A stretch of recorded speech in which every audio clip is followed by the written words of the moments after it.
Hey everybody, it's Phoenix Dragon here, and it's Friday. I know we're a little early, but there's a whole bunch I want to do today, and starting off with finishing up Phoenix Wright Ace Attorney Game 1. So let's get this going. I hope everybody had a safe and happy new year, and hopefully 2021 will be so much better than um, 2020 was. So let's see how we all do. I do apologize. My throat is a bit bugging me today. So let's I'm gonna try and read as much as I can for you. Hey OCD, how are ya? Did you have a good New Year's Eve? I hope so. I hope so. Turnabout. So we're still finishing up this second to last case here for this game. Gotta clean my glasses. I can't read that whatsoever. I am blind as a bat at the moment. Haha. There we go.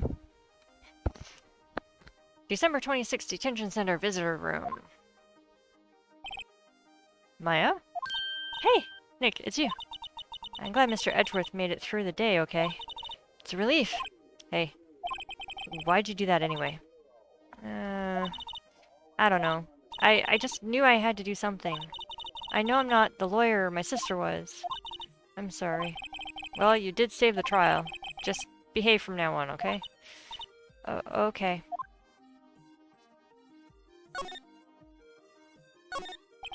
This guard monitors the visiting room. He hasn't moved an inch since I came in. Have you been questioned yet? No, not yet. Detective Gumshoe was here just now. He said, seeing as this is my first offense, we'll let you go after questioning. Phew. And he wanted me to get bail money ready. You can pay for me, right? How much? I don't know. I guess I'll send you a bill or something? Why do I picture giant bales of money every time I hear the word bail? Any luck with Mia? None. I can't get through to her at all. I tried, I really did. I don't know what to do. I think I probably shouldn't have stopped my training. She sounds like she really did do her best. I should check to see if there's any waterfalls in the local area. Wonder if I'll ever see my sister again.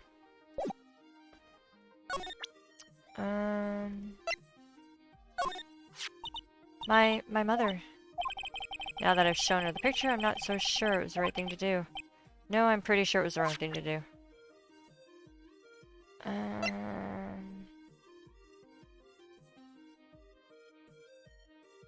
There's really nothing more to talk to her about.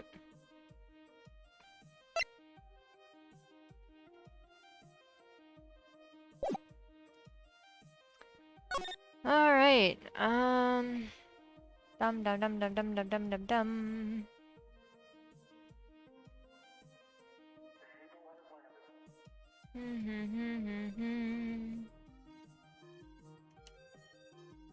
I forgot to do a couple of things.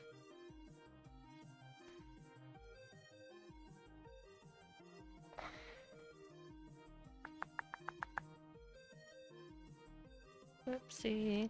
I am so not used to streaming this early.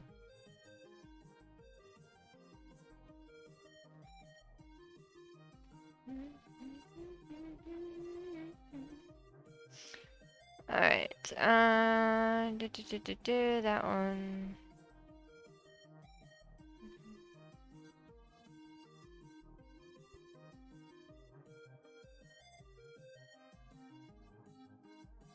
Alright. Number 26, Gourd Lake Park entrance.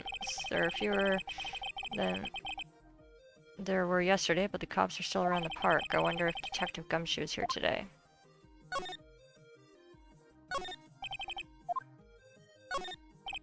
Feel winter's chill. There's a lot of trees in nature's park. Quite pretty. Yeah. It's just cold.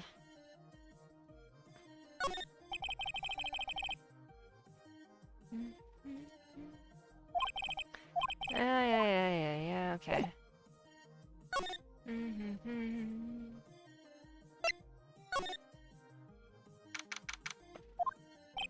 Haven't seen Larry around today at all. Probably off paying through the nose on a date with lovely Kiance. Famous Gourd Lake. It's green water, stretches both sides. Pretty big lake, really. Hot dog stands, clothes, Christmas fringe looks like a little half bag there.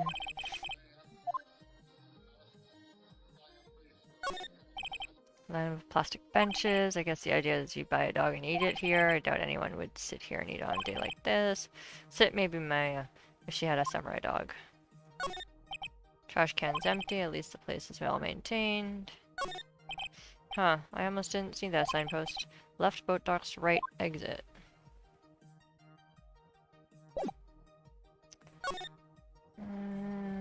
Let's go to the woods. Yeah! Hey, Detective Genshu. Hey, pal. The trial today, Yes? What about the trial?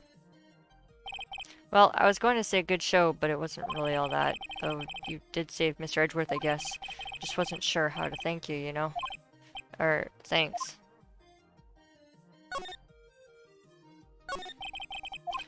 Any idea what strategy Von Karma is planning for tomorrow? It sounds like he's bringing in another witness. Another witness? Oh, right, he said something about that in the trial today. Usually you can't do that, obviously, because both sides get a chance to talk to the witness beforehand. There were 2 witnesses. I was wondering who that other witness was. Who was it? Sorry, pal. As much as I'd like to, I'm not at liberty to divulge that information. Technically, you are. Oh, right. I wanted to ask you something about Edgeworth. What's up? Is he afraid of earthquakes? I never heard anything about that before. Mr. Edgeworth doesn't talk about himself too much, see? But there's one thing that's clear as day. Him hating crime the way he does, and him becoming a prosecutor, and him being scared of earthquakes. It's all started with that incident. The DL6 incident? Yep, that's the one. 15 years ago, when he first saw his father shot before his very eyes. He still feels that pain now. You can see it in his eyes. I want to talk to you about May and Faye. Huh? She's not out on bail yet. That's strange. I told him to let her go as soon as they had their report written up. Man, I don't know what would have happened in that courtroom today if it weren't for her. Seeing her getting dragged out of by a bailiff, I'll be honest with you, pal. I shed a tear or two. Mr. Edgeworth, he was so moved I saw his lip trembling. Really? Cold as ice Edgeworth? He was really grateful for what she did, you know. I'm going to head back to the station. I'll get the report on Maya and get her out of there as soon as I can. Thank you. Oh, wait. I was wondering, how much is bail going to be? Don't worry about that. Mr. Edgeworth is posting the whole amount. What? Edgeworth? Didn't I tell you? He's grateful to her for what she did. Alright, pal. Well, don't forget to pick her up, okay? Maybe I can get Edgeworth to pay this month's rent, too. Oh, that's funny.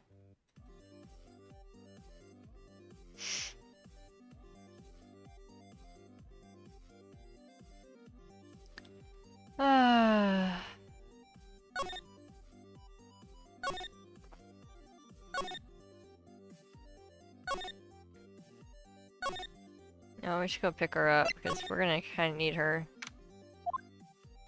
Hey Nick, you finally came! They just finished the paperwork, I'm free to go. Free at last, huh? Those interrogators were really mean. They were like, okay, what did you do this time? Like I was some kind of criminal. Can you believe it? Well, they let you out at the end, didn't they? Oh, that reminds me. Thanks for the bail. Thank Edgeworth. Huh? He posted bail for you. Said he was grateful for what he did. Mr. Edgeworth did that?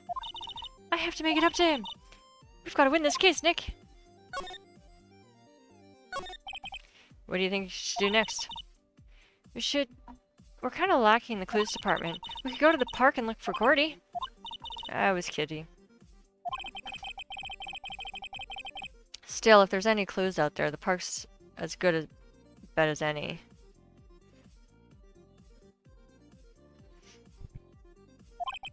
What do you say? Shall we head down there? Sure! Have you noticed anything lately? You know, I did notice one thing while I was here at detention.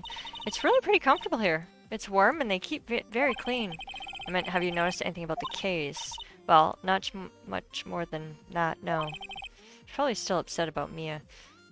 I should leave her alone. Back to the park. There aren't many cops around today, are there? They're probably back at the precinct working up the case against Edgeworth. Hey, y'all. Hey, it's Loda.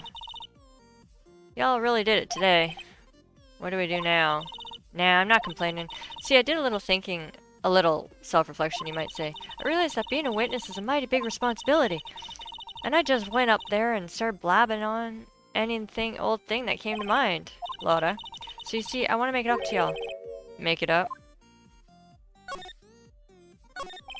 What did you think of the trial? To be honest, I was doing it just to say I'd be a witness. Hello, Pepper, how are you? How's your day going?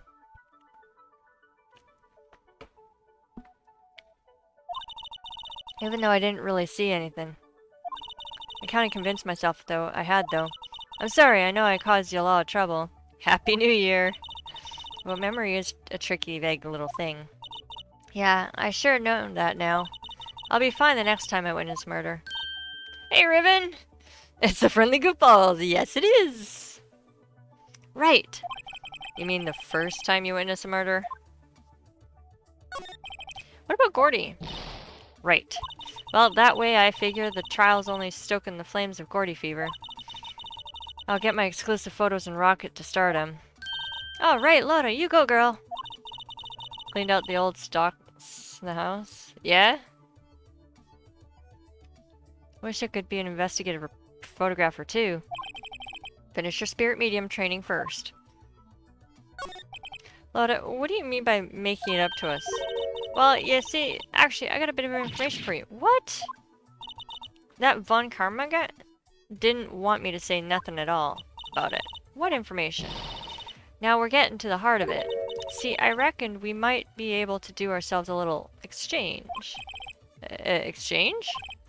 I thought this was a make it up to us. Right. I propose a little exchange to make it up to you. What? Information don't come cheap, my friend.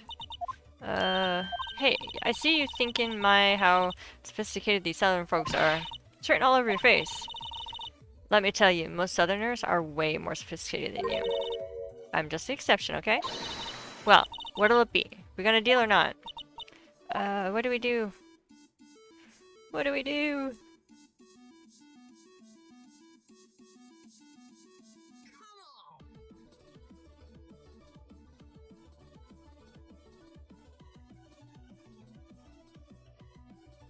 Let's make a deal, why not? We don't have any other leads. I don't think we have a choice here. Okay, how much? Huh? You completely off your rocker? You may not be sophisticated, but I'm not trying to rob the poor. Huh? The only fair exchange for information is information. Listen good. What I need from you is information about Gordy. Whoa, whoa, whoa. Gordy? But Gordy doesn't exist. I mean, Gordy might not exist. Then bring me proof that shows he doesn't. Huh? I'll be keeping watch from the car, okay? You see something? Y'all come to me first, got it? Ugh, okay. Right, see y'all later. Okay, Nick, let's get hunting. Hunting? You don't seriously mean Gordy? I sure do. What about Edgeworth? We're searching for Gordy for him. Nick, don't you get it? Okay, and how exactly do we search for a make-believe monster? I'm so with him. Maybe we can find a monster myth specialist? Oops, that's not what I wanted.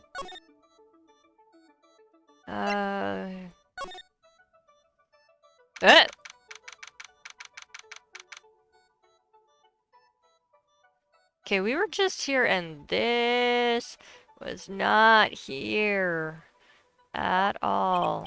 What that? The Steel Samurai, Nick! Yo, Maya!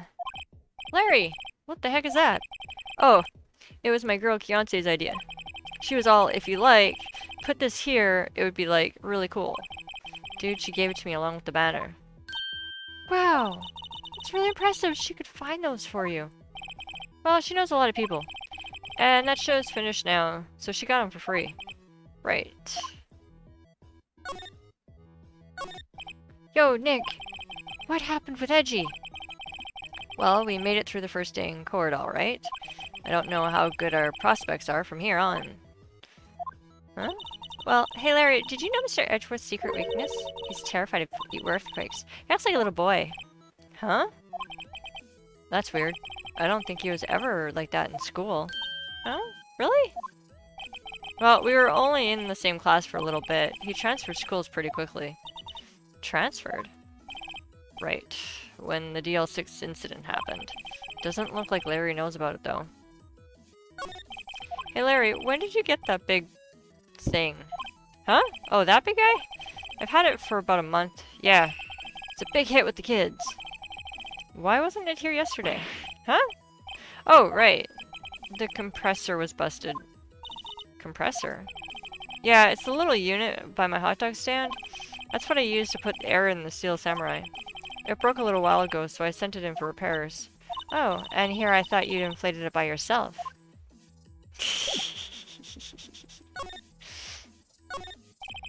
Doesn't that Samurai look a little out of place? I mean, it's so huge.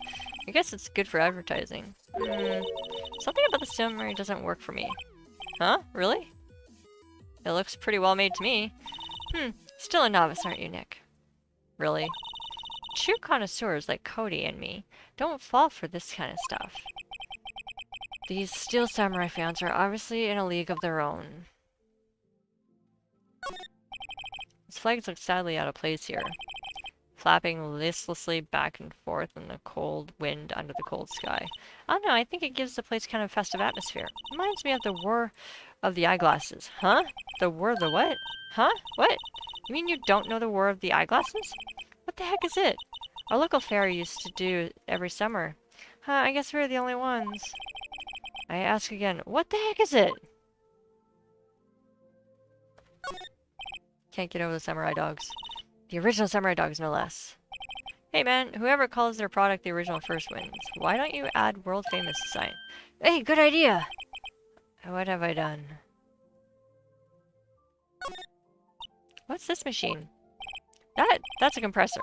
I used it to fill up that balloon there with air. Huh, neat. Just got it repaired yesterday. Man, what a drag that was. No, I know. Wow, Gourd Lake is really big, yeah. Say, Nick, why is it called Gourd Lake? Oh, well, a long time ago they used to grow gourds here. Okay, yeah.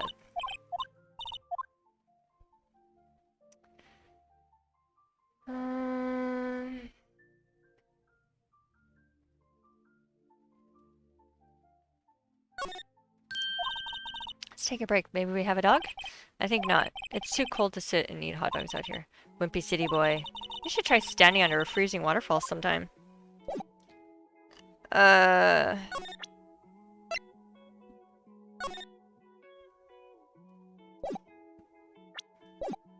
no. That's the guy that's selling my dogs faster than I can cook them. Do you think Gordy really exists? Nah, I think somebody probably saw something else that they just thought was Gordy. But I'll keep selling samurai dogs until the truth is out.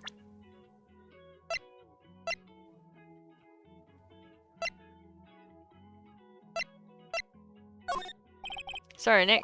I don't know much about that. It's Mirror Seller. Okay.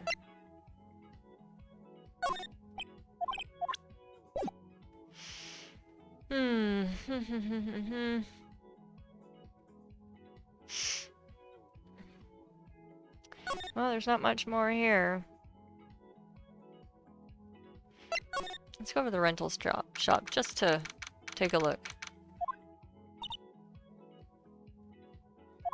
It's always so quiet here. I wonder if the boat shop is closed for good. Well, with the murder on the lake and all, they're probably just taking vacation till it blows over. I get it. Small boat wrench shop doesn't look like anybody's around. They're probably close because of the murder. There's some boats floating in the dock. Murder took place on a boat from this dock. Apparently the police took away the actual boat that was used that night. Indeed, there's a space for one more boat at the dock. Alrighty.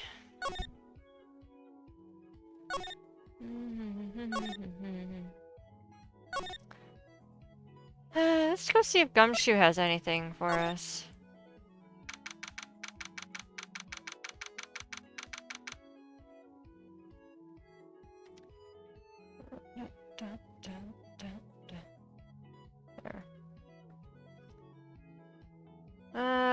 December 26th, Police Department, Criminal Affairs. Hey there, what's up? Hey, you look out of sorts.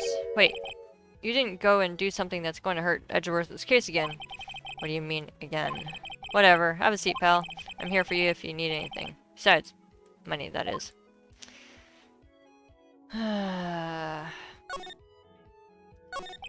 How's the investigation proceeding? It's not really.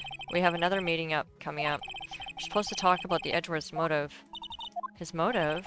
See, Mr. Edgeworth's father died in the DL6 incident, and the guy who got the lone suspect declared innocent was the victim in this case, Robert Hammond. They're saying that's why Edgeworth shot him, and Edgeworth never talks about his past.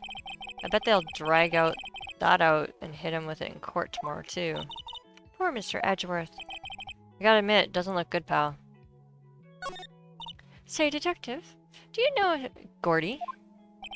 The monster down in Gourd Lake? Not personally, no. Well, we're looking for it.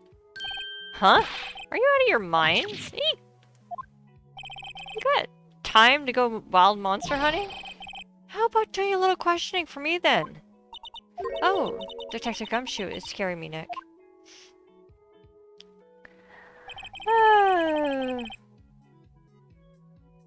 Tell Dr. about the deal with Loda. Nick, try telling him sooner next time. Sorry. I see, pal.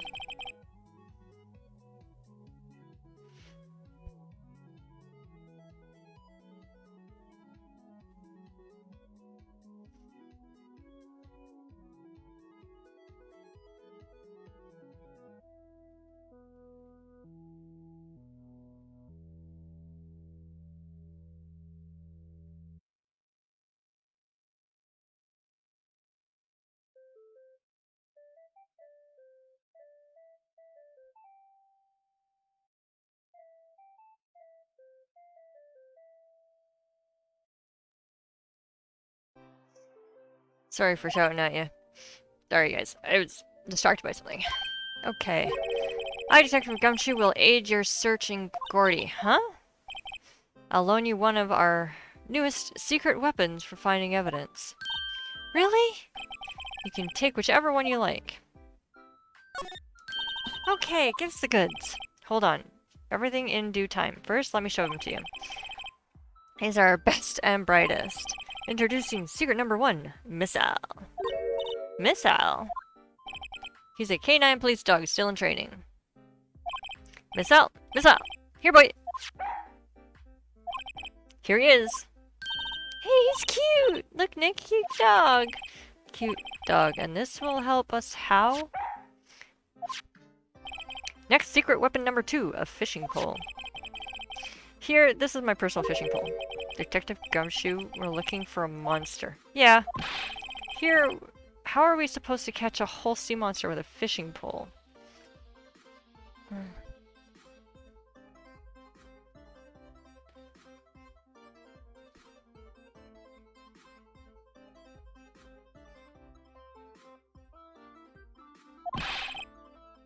Never know till you try, pal. Okay. The next one is the last one. No, please, I'm already overwhelmed by our choices. Secret weapon number 3, a metal detector. Here. Detective Gumshoe, we're looking for something alive. Right. How are we supposed to find it with a metal detector? Hey, you never know. It might have been eating soda cans. Got a point. Well, which will it be? I can't make up my mind, Nick. These all seem so perfect. I can't make up my mind either. For the totally opposite reason. Oh well, I suppose I can't hurt to borrow one of them. Alright. which one do we do? The dog in training, the fishing pole, or the metal detector?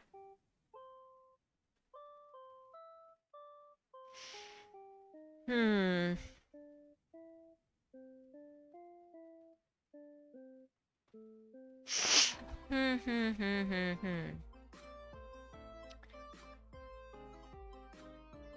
Fishing pole?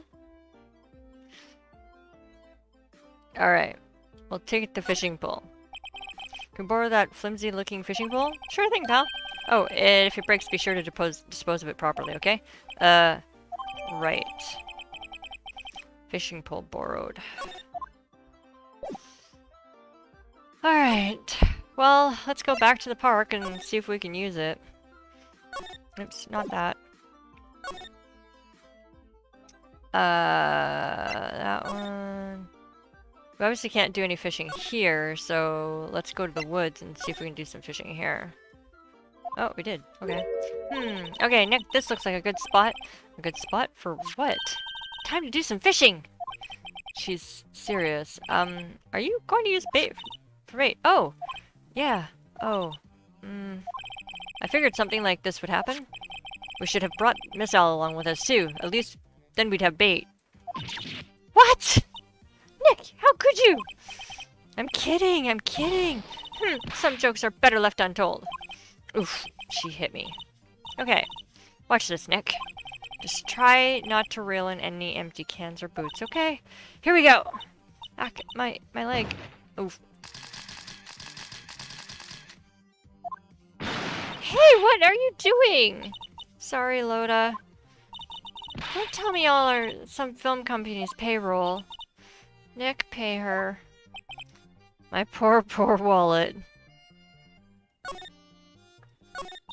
I learned something in today's trial, that's for sure. Testifying is serious business. That's why I decided not to talk about the case anymore. Whoa, didn't you say you had information about the case? Tell us that at least. Like I said, I'll trade it for the dirt on Gordy. What are you going to do if Gordy doesn't exist? I'll quit being an investigative photographer. What? After all, I only have one photo to my name so far. Was it a good one? You bet. A woof? Woofo? A woofo?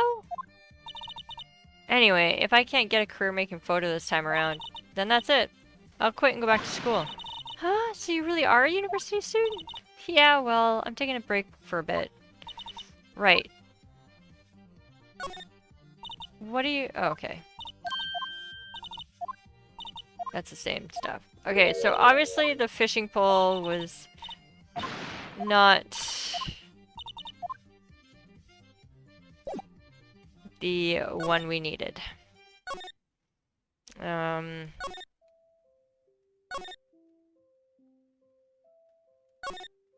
Let's go borrow the dog?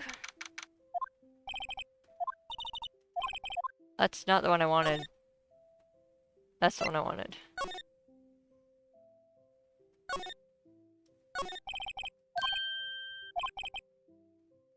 And then back, take your pick. Okay. No, I'm borrowing a canine in training. Sure thing, pal. Okay. He's so cute! Oh boy. Okay. Let's, go back to the park. Maybe he can sniff out? You know, something?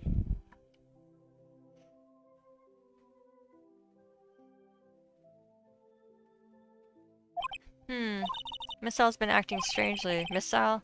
Oh, right. That little creature of the detectives. Hey, I love little doggies! Good boy, good boy. Grrr. What's wrong with Miss Sal?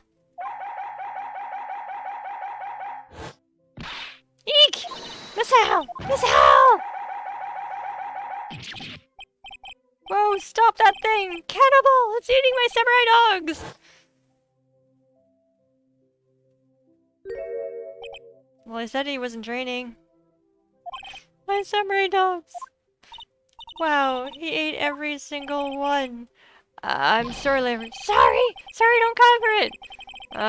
It's gonna have to this time. Okay, so... Not the doggy.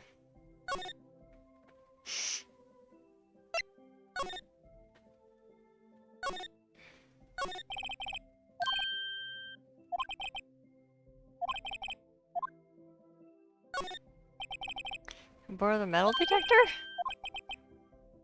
We're gonna fine with this. Remember, you're hunting a monster. Anything is possible. Come to anything.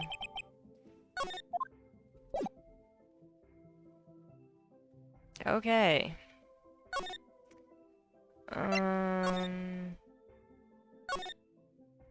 Hey! Oh, yeah.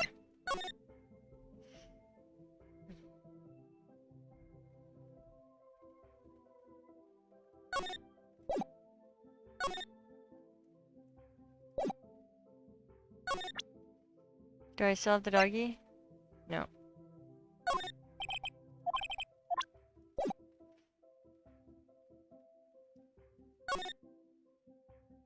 Alright, let's... Nick! It's beeping! The metal detector's found something! Sure is loud enough about it. Whatever it is, must be in those bushes. Go check it out, Maya. Why do I have to check it out? Nick? Look. Huh? An air tank? Huh? The valve looks broken. I thought it was Gordy. Maya, first of all, why would Gordy be in the bushes? And second of all, why would a metal detector react to a sea monster? Oh. Huh. There's something wrapped around this air tank. It looks like a string of flags. Well, we might as well take it with us now we found it.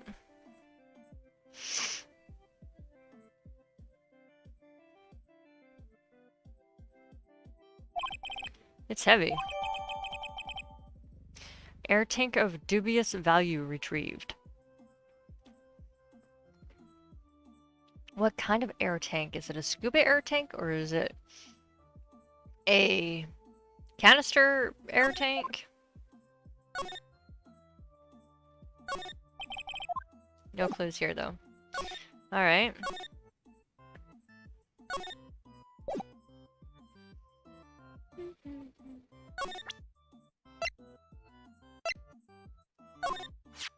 What? An air tank? What about it? Larry, I wanted to ask you about this air tank.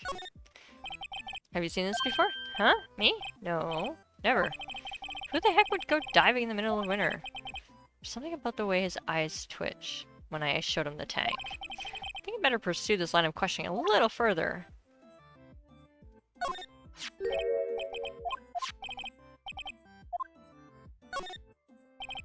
Say, is this air tank yours? Why would I have a thing like that? Look, see how there's a string of flags around the tank value? Just like the string of flags around your steel samurai here. Must be a coincidence. There's a string of flags everywhere these days.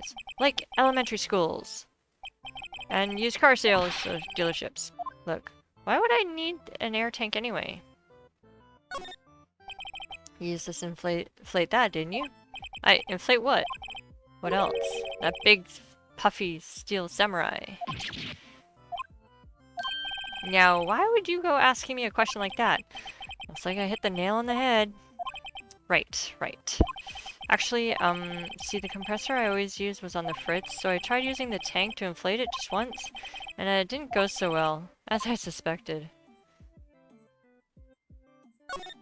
It didn't go so well? Yeah, do you think you could be a little more specific?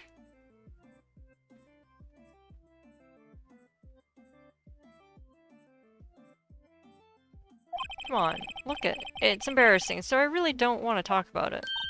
Tell us! Fine. Whatever. It's like what I said, the compressor was busted, so I took the tank and tried to fill the samurai up with that. And then... blah.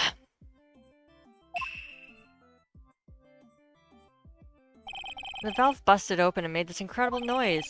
That tank there took off like a rocket, and it took my poor samurai, deflated steel samurai with it. What? Off into Gourd Lake? It sure scared me out of my gourd, that's for sure.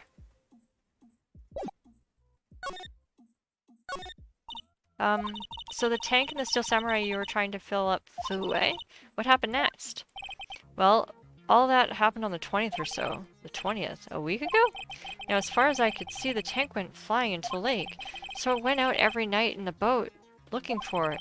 I mean, Kiyonse gave me that steel samurai after all. And when did you find it? Just the night before last. It flew out there. Took me 4 whole days to find it. Night before last? The night of the murder? Sorry for not telling you, Nick. Actually, I was here on the night of the murder. But you see, I went home before midnight. So you didn't know about what happened? No. Well, that's too bad. It's not all bad.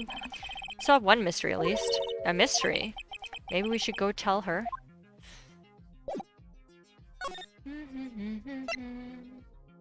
Come on.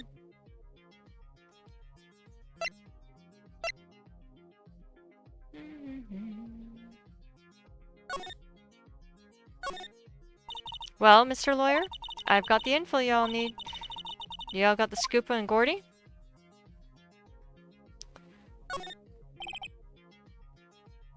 Lotta, there is no such thing as Gordy. What? How can you be so sure? Really, Nick? Y'all got some proof it doesn't exist? The proof that Gordy doesn't exist?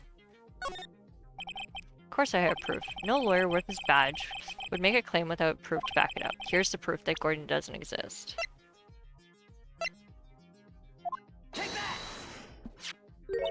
Larry's air tank? What are y'all doing with an air tank? This is Gord.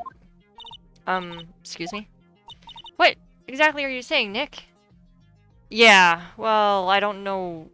I think they're trying to make it American or North American, but they're maybe somewhere. I don't know about, obviously a lot in other countries, but I think somewhere maybe they have little badges that have like little, that says they're a barrister. I have no idea. Exactly, you're saying, Nick. There's a stand near here, a hot dog stand. There's a giant inflatable samurai doll there. About a week ago, an idiot who happens to be a friend of mine tried to fill it. He used this air tank, and when the valve blew, the tank flew into the lake. Apparently, it made a pretty loud bang when it flew. A bang? The tank, along with the still deflated samurai, fell into the lake. At that same time, yeah, a couple was taking a photograph of the lake. This photo. Wait, so you're saying that Gordy is really a steel samurai? Well, that's a fine way of ruining a gal's dreams. I'm sorry, Lotta. Nah, it's okay, you win. I'll give you your info, like I promised. Poor Lotta. So, tell us this information you have. A promise is a promise, I guess. I overheard the cops around here saying something about a witness tomorrow. They said that he's the caretaker of the boat rental place up the path here. Boat rental? There's someone there? I mean, it looks so deserted.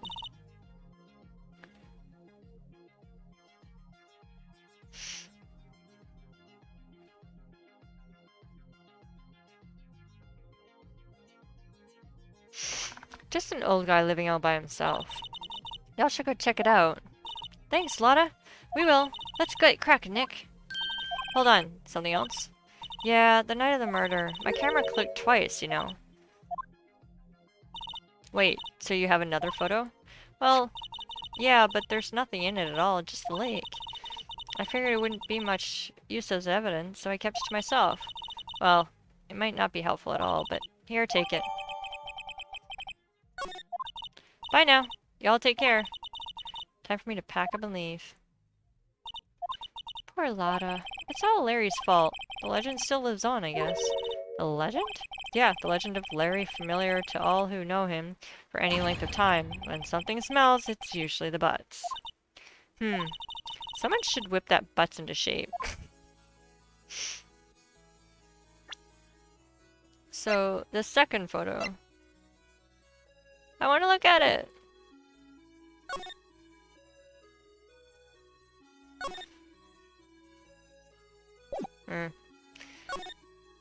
Alright.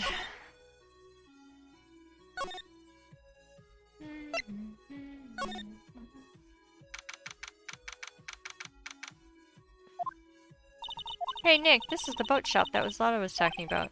You're right. Doesn't seem to be anyone around at all. Well, let's go check it out anyway. Okay, so we've already checked it out. Oh, hello. We now have a second option. Caretaker shack.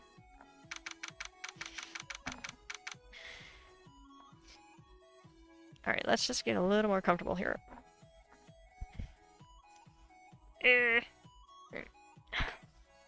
There are times where I miss playing on my laptop. Laying on the couch. I'm currently being stared at by a cat.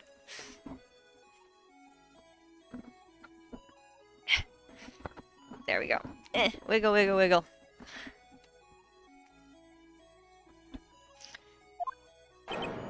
Meg, that you? Whoa, he's creepy. Eek! Hey, is that Keith with you? Where have you two been? I've been worried sick. Who, what, when, where, why? Nick, handle this. I think I'll leave this up to you, Maya.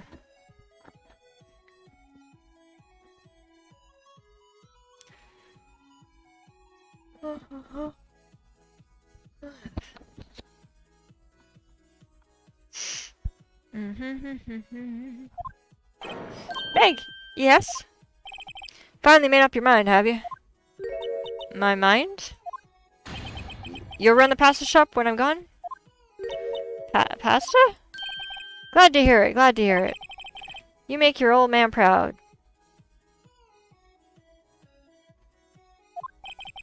When you kids left the house, I didn't know what to think. How am I supposed to keep this place running, an old man like me? Polly, the kids are home. Hello, hello. Squawk. Nick, what was that? A parrot. The one on the perch. Keith, yes? I'll leave the wet noodle in your capable hands, Sonny. Nick, what's the wet noodle?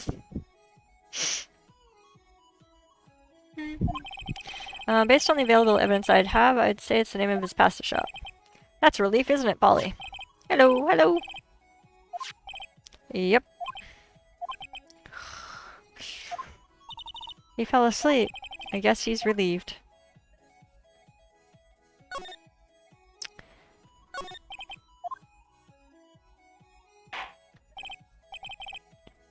Pasta shop? Yep. To think the wet noodle will live on when I'm gone. My father started it, you know. So that makes you two the third generation. Meg? Yes? Tomorrow we'll start with the secrets of dough tossing. Dough tossing? You too, Keith. Yes? You'll be the best pasta wrangler the West has ever seen. Pasta wrangler? The West? Isn't pasta from Italy? Meg! Yes? You know the best pasta's always been made west of the Rockies, don't you? Right, of course. Everybody knows that. Nick? Huh? How long do we have to keep this up all in the family charade? The old man must know something about the murder. We're not leaving until we find out what it is.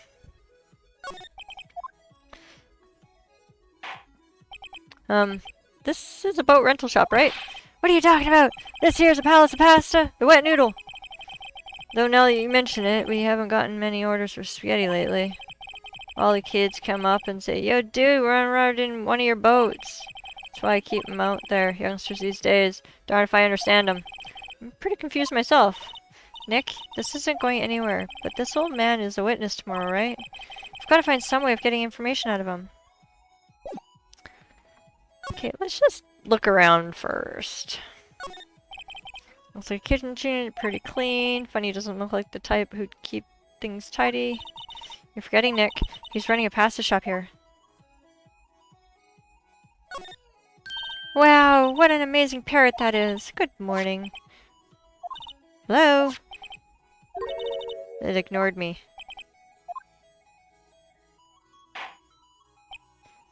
What, you forgot, Meg? You gotta call her name first. Her name? Polly. How you been? Hello, hello. See? Neat. So the parrot's name is Polly. The earnest companion of the... Why was that added to the court record? Too bad all she can say is hello. Ha ha ha, old Polly can say lots of things. You just need to know the secret words. The secret words? Polly? Polly, what's your name? Polly Ailey? Cute! Maya's found a new friend. Oh boy. Look, Nick, he has an electric blanket on his table. It looks warm. It's a great idea. We should do that at the office. We can sit down with our clients, snug and warm, and drink hot cocoa. And what? Talk about murders? Aw, you're a party pooper, Nick. Yeah, wow, he has a television here, too.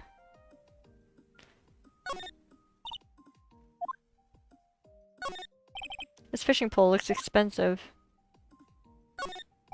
Wow, there's a lot of various fish in the Gourd Lake here, aren't there? Something's funny, Nick. All these fish are saltwater fish. That's an actual table? They come that way? Yeah.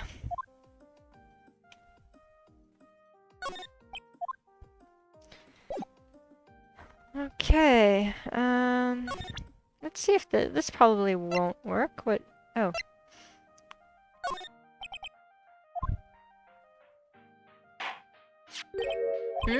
That a lawyer's badge? Yes, it is. I don't believe it. The old guy is the first person to recognize my badge. I get it. Huh? Yep. I got you figured out now. You're not Keith! Nick? Now's your chance to clear things up! Sir? No, I'm not Keith. And I'm not Meg either. We're here investigating a murder that took place on the lake the other night. Please help us. A lawyer, huh? Please, mister? Alright, I'll help. But on one condition. What's that?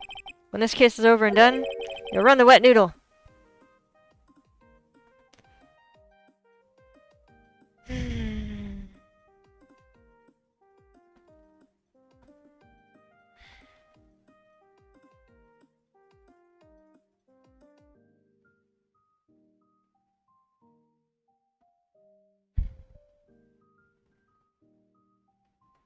Yeah. Okay, we promise. Nick, are you sure about this? Hey, anything to get this case solved. Also, who wouldn't want to eat Phoenix noodles? I guess so. That's my boy! Good for you, Keith! Wait, didn't I just say... You too, Meg? Yes? Or that I'm online. Yeah. Bring your tear to your old man's eye, you know. Now, what was that you wanted to know? Speak up, Polly. Hello, hello! Now he's talking to the bird again. How do we get him to talk to us?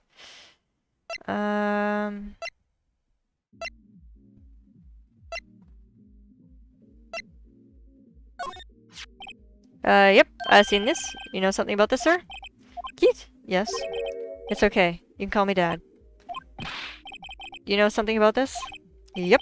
The other night, out on the lake. Yes, yes. I know all about it, Dad. I've seen it. What? Tell us what you saw. Well, I suppose, since you're taking over the shop and all.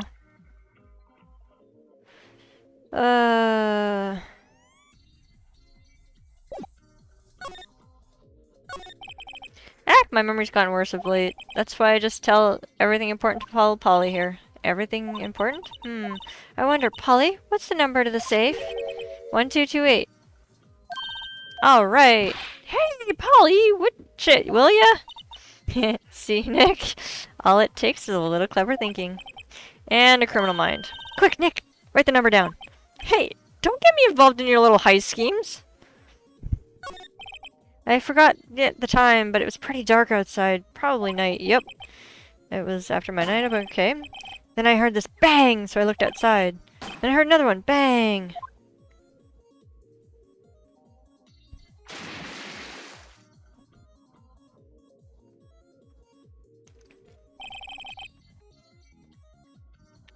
A little while later, this boat comes back. The young man walked by my window here. He's muttering something to himself. Yep. What did he say? Yep. I forgot. I'll remember tomorrow by court time, promise. We need to know earlier than that. You know what? Eh? Little Terry was just here.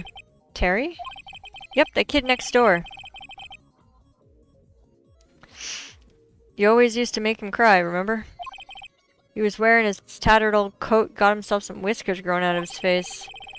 Must be talking about Detective Gumshoe. He comes up and tells me to come down to court tomorrow. Really? Somehow I don't think we're going to get much useful information on this guy. Maya, maybe we should be leaving. I think you're right. Oh wait, I had one more question, huh? Polly? Polly? Have we forgotten something? Squawk? Don't forget DL6. Huh? What did she just say, Nick? One more time, Polly. Don't forget DL6. What? The DL6 incident? Hey, Dad. It's getting weird. Who is this old guy? Why would Bird Polly know about DL6? We have to figure out who that old man is. Oh! What? He locked the door from the other side. Who could that old man be? I think I need to do a little more research on this DL6 incident.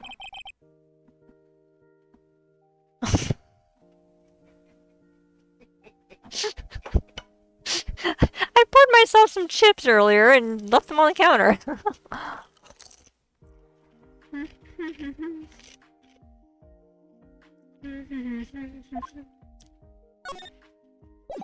Oh. I can't go back in the house. No? Oh.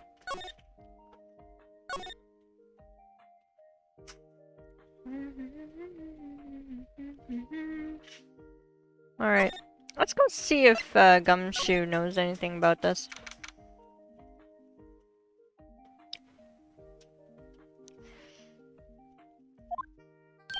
Hey pal, long time no see. Huh? You don't look so happy. What's wrong with this time? Actually, we wanted to ask you something. Yeah? You know the boat rental shop down in Gourd Lake? Yeah. The old man who runs it is appearing as a witness in court tomorrow, right? Huh? How'd you... That was supposed to be top secret. Do you know who that old man is, Detective? Actually, I don't. He's a bit of an odd bird. I haven't been able to get a straight answer out of him. He said first that he wasn't persuasive enough to stand and testify as a witness. That's why we called Miss Lotta Hart yesterday. As for who he is, we have absolutely no idea. Sounds suspicious. Detective Gumshoe, please help us. Huh? We need to know about the DL6 incident. That was when Edgeworth's father died.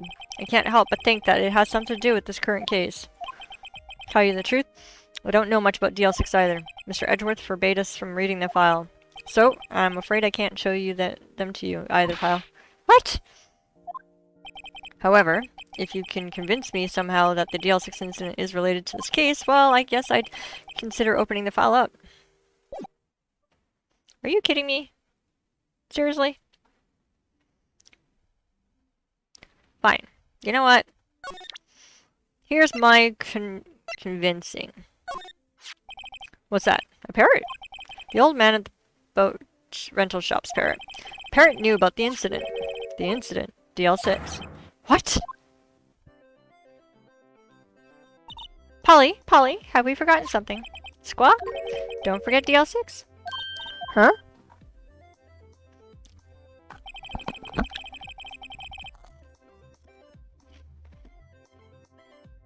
I'm pretty sure that old man must have taught her that word. Yeah, but how would that old man know about the DL6 incident? Wait, what if that old man was connected to DL6? Nick, you think he might be? I getcha. Sounds like you need information on the DL6. Through there is the station records room. I'll give you special permission to go in and find what you need. All right, way to go, Detective Gumshoe. Okay, Nick, to the records room. I guess it's time we faced Edgeworth's past.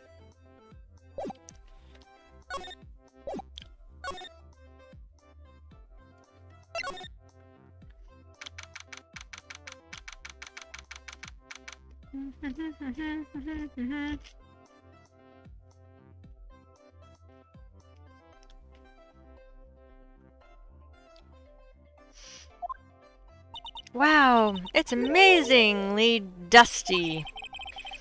You have no idea how dusty any records room can be, especially when they're old cases and they're just sitting there and they're not, you know, even if they're closed and done. My God. 10 years of files and 10 years of dust, I guess. Let's find that DL6 stuff quick. 15 years ago, both me and Edgeworth were 9 years old. We're almost through with 4th grade when you suddenly transferred. Because of DL6? Nick, I found out where the file is. Oh, thanks. Just let me know you want to know about the DL6 incident. I'll go through the right file. Alright. Case summary. Well, first I have to get a handle on the main facts, like a summary. Right. Summary. Found it! Here you go. December 28, 2001. What is that? It's exactly 15 years ago from the day after tomorrow. So in 2 days, the case is closed. The incident took place in the elevator of the district courthouse. What? Is this the same district court where we're holding the trial now? Looks like it. There was a large earthquake at 2 p.m. that day. Part of the court building collapsed and all of the lights went out. Wow! That was some earthquake. At the time, 3 people were trapped in the elevator. It took 5 hours for them to be rescued. 5 hours? That would be scary like that in the dark. There was a lack of oxygen in the elevator and the survivors were unconscious. Survivors? One of the 3 in the elevator had been shot in the heart. That was Mr. Edgeworth's father, wasn't it? He said that his father was shot before his very eyes. So Miles Edgeworth was one of the other passengers in the elevator. Do you have victim data on the victim? Or data on the victim, Edgeworth's father? Yeah, hold on. Victim. Here, found it. Gregory Edgeworth, 35, defense attorney. If he were still alive, he'd be 50. He had lost that day's case in court and got in the elevator with son Miles. Miles? Miles Edgeworth, of course. So he was in the elevator with his father. From the angle of the bullet on the other side, it could not have been a suicide. The murder weapon, a pistol, was found in the elevator. The pistol had been fired 2 times. Where have I heard that before? Huh? Sounds like this current case. What's going on here? Got any data on the suspect in there? There would be a guy that my mom got arrested. Hold on, this is it. Man arrested as a suspect in DL6 was Yanni Yoji. He was a clerk in the court, apparently.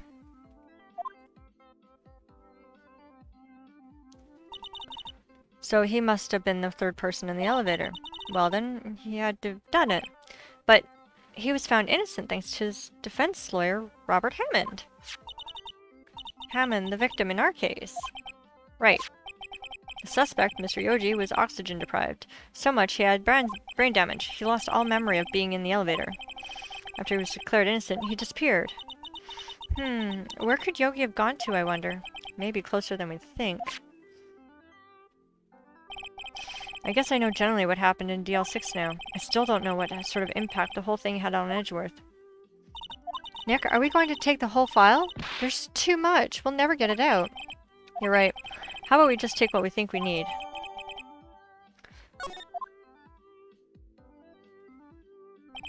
Right. That's probably all we're able to find here. Now that's all that's left is tomorrow's trial. I wonder how Dad will do in testifying in court. Yeah, no kidding.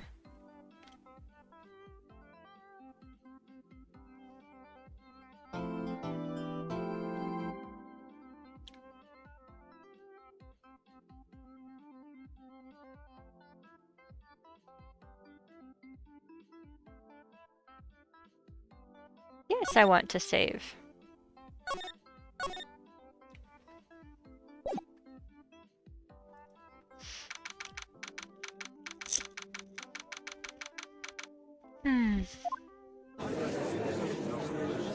Here we go.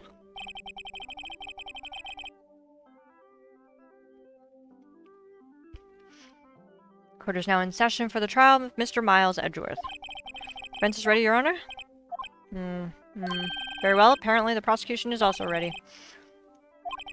Mr. Von Kammer, your opening statement. Very well, no opening statement, so... Not so fast, Judge. I was taking a meaningful pause before speaking. Right, of course. Prediction.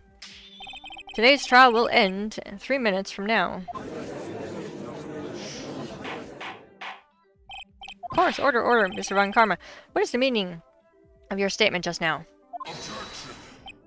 Bah. Must you question everything? It will be over in 3 minutes. We have no time to waste. I'll call my witness now. Right. I call my witness, my decisive witness to the stand. He's asleep. Witness, state your profession. Huh? What?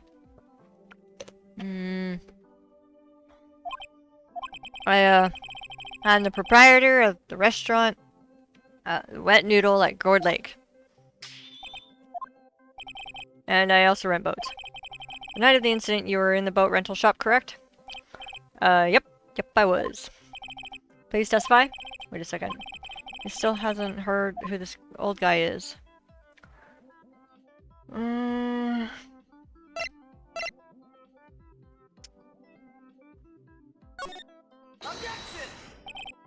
Wait a minute.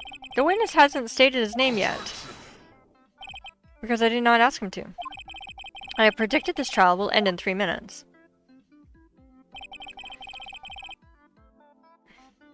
Stop asking trivial questions and cooperate. Yeah, right. Witness will state his name. Yeah? What? I'm not really sure. What do you mean? My, memory. Your Honor, the witness does not remember anything beyond the last several years. Ergo, he cannot recall his own name. He can't recall your say. Yes, but the incident in question took place 3 days ago. He can testify. Very well, let's hear his testimony then, shall we? I know who he is. I know who he is. No, I don't. I have no clue. The night of the murder. It was the night of the 24th, just after midnight. Yep, I was in the restaurant where I rent the boats as usual. Then I heard a bang. Yep. When I looked out the window, I saw a boat just floating on the lake. And I heard another bang. Just about then, the boat comes back ashore, and a man walks by my window. Very well. I'd like to begin the cross-examination. There's nothing to question in my witness's testimony.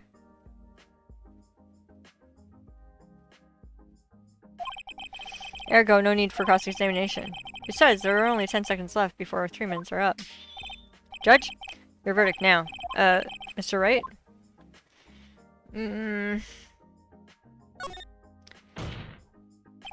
What are you saying? Of course I'll cross-examine the witness. Very well, you may begin. Ah! Excuse me, Mr. Von Karma? 3 minutes just passed. I see. Well then, let's just take our time. You may cross-examine the witness.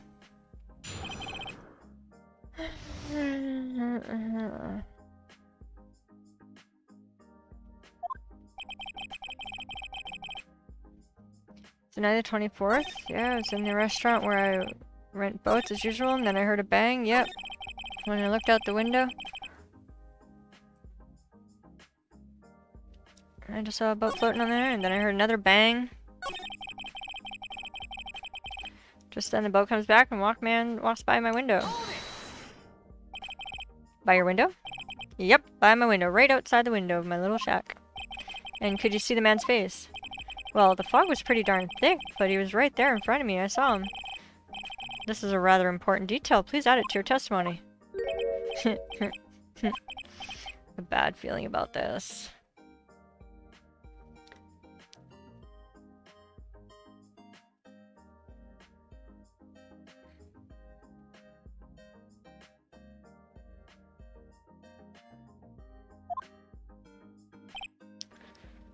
I almost found it and I can't believe he's dead. Are you sure? Uh-oh.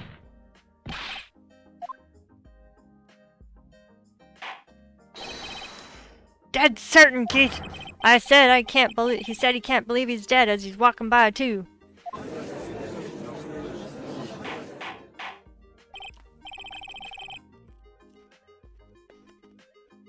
I'm sure the person you saw was Miss Miles Edgeworth. It was him, that Edgeworth boy.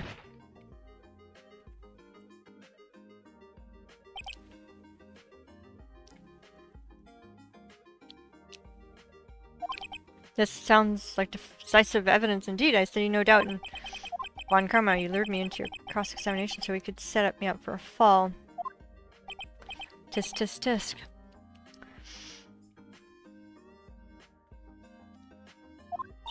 Nick, I don't like the way things are going here. Everyone in the courtroom is glaring at us. Better act quick.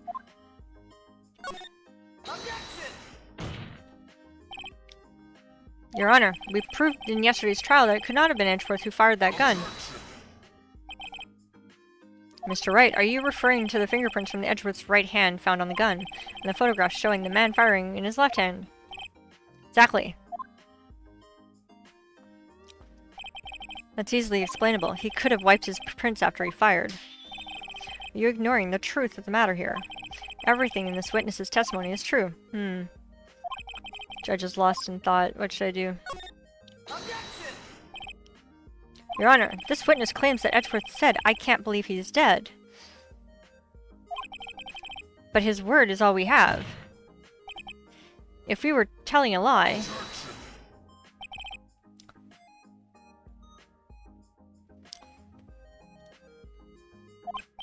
In a court of law, the evidence tells all.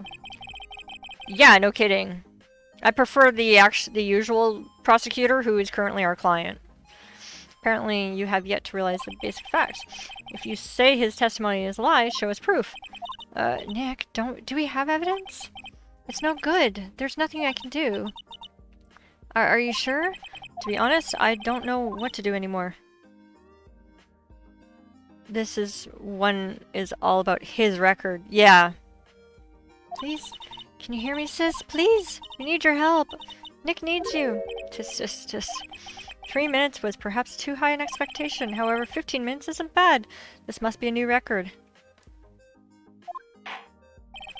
Enough. The witness may leave the stand. He's already left the stand. He's left the earth. Case sees no reason to further prolong the trial, nor is there any need for more time to decide the case against the defendant. This case is extremely clear. There is no reason for misinterpretation of the facts. What? No. Court finds the defendant, Mr. Miles Edgeworth, guilty. The accused was surrendered to the court immediately, to be held pending trial at a higher court within a month of today's date. That is all. The court is adjourned. Wait! What? Who is that just now? Me. Huh? What? Larry? What are you doing here? Listen. You gotta listen to me. I was there in the park the night of the murder. I wasn't sure about it until just yesterday, but today I remembered it. Remembered what? The gunshot. I heard it too.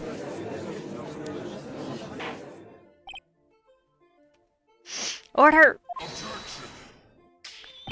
What is the meaning of this? The verdict has been decided. I call for an adjournment. One moment, Mr. Von Karma. So you say you heard the gunshot? Yeah, I did. A gunshot that night.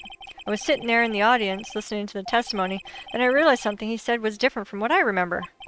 Anyhow, I can't just sit here and let you call Edgy a murderer. It just not right. I'll testify. Let me testify.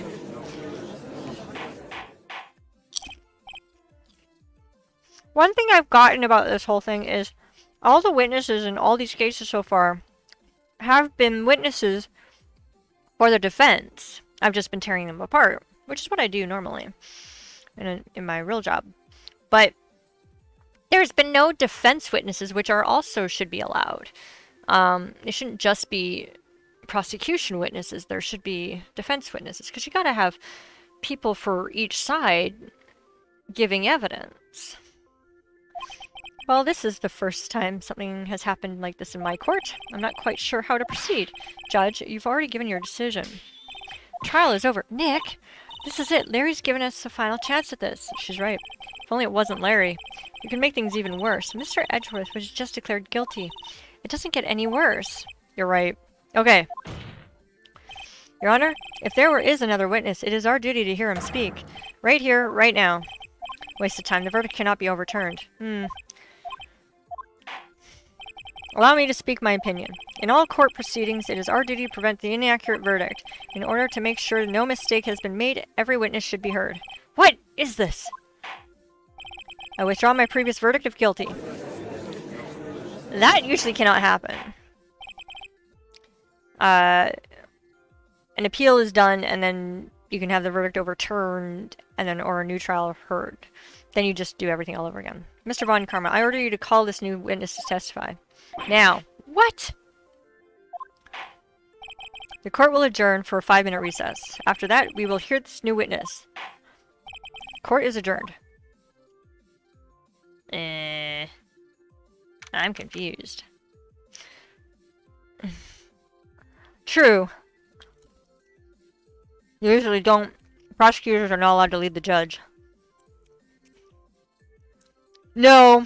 And this is why my friend down in the States thought it would be fun for me to play it, because I do work in law. And, like, the first couple of cases we did, yeah, it was a struggle going, what the F was going on. I was just sort of like, okay, whatever. Like, they're gonna do what they're gonna do. But it is still a struggle going, what? No! Phew, that was too close. Sorry to keep you on the edge of your seat like that, Edgeworth. I've seen worse. Yeah, right. You're sweating bullets. I just wonder what Larry plans to say in there. Larry was at the lake the night. Yeah. He said he went looking for the Steel Samurai balloon that flew into the lake. Oh, right, and you found the balloon in the air tank that night. Yep. Hey, Edgeworth? Huh? You say something right? He's our usual prosecutor. We actually were in school, elementary school together, apparently, for a little while. Yeah, a lot of things. You seem out of it. What's wrong? It's nothing. Mr. Edgeworth, there's something I've been meaning to ask you. What is it? Why are your fingerprints on the murder weapon? Oh.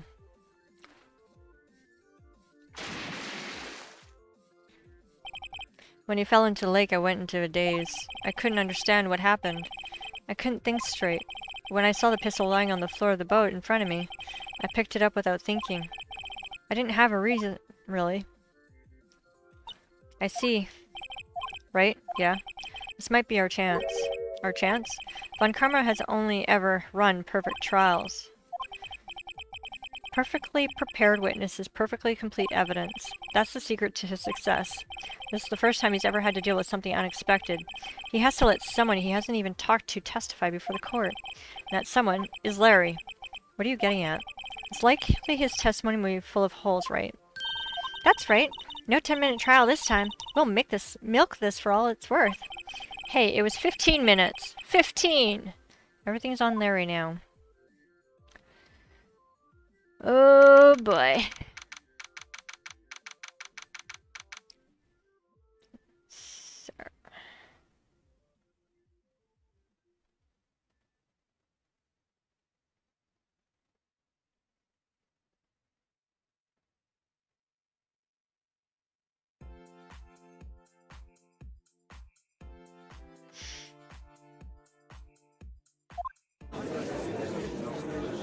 Larry is not exactly a good historian.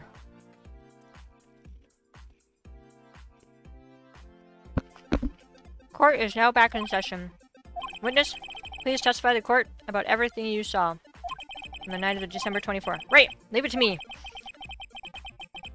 Please, Larry, don't mess this one up. I hate to admit it, but you're our last chance. Von Karma didn't even have time to prep his witness. I just hope Edgeworth is right about that being our big break. He was on trial for murder in the first case. That night, I was out in the boat on the lake.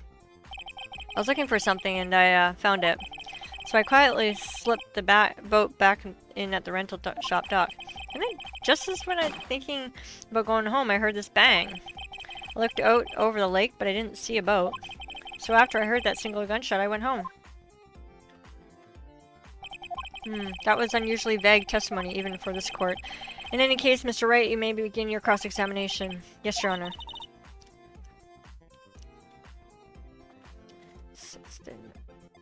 What's wrong, Nick? It's Larry. I have no idea what he's going to say if I press him. I'm a little scared.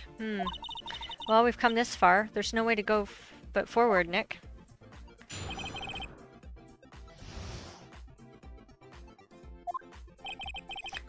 Out on the lake. I was looking for something. I found it.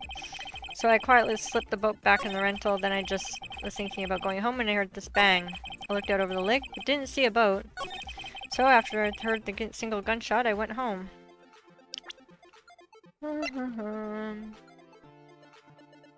That one.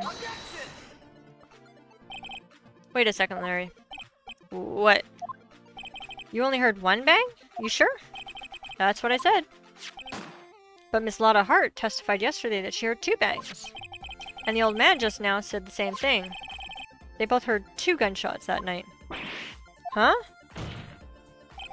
Were you even listening? Were you paying attention at all to what they said? Yo, Nick, please. Huh? You know something's been bothering me? I'm a witness, see? I'm like a customer here, so you gotta treat me nice and stuff, okay? Mr. Butts? What? You only heard 1 gunshot? Are you sure? Well, to tell you the truth, I'm not sure. Eh? Not sure? How could you not be sure? Yeah, well, I might have missed the other gunshot. I was listening to something else. Something else? My radio, dude, with my headphones. What?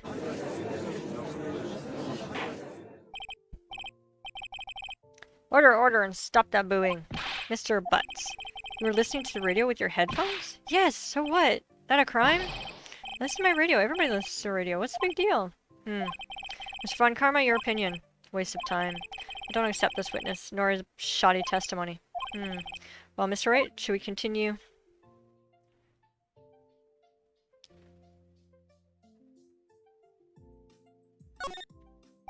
Your Honor, please allow the witness to continue his testimony. Bah! Nothing is more pitiful than a lawyer who doesn't know when he's lost. Uh-huh.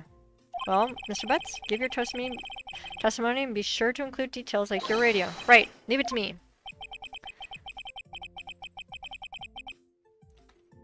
What? I wouldn't if there were any other way out of this, believe me.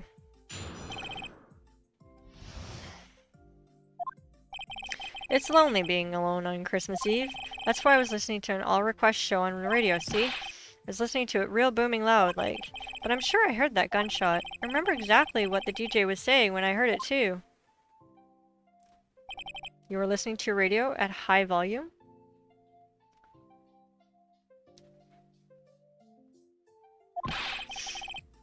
Yeah, what's the big problem? Can't a man listen to radio in peace? It's a free country. I truly believe Larry has no idea what the problem here is.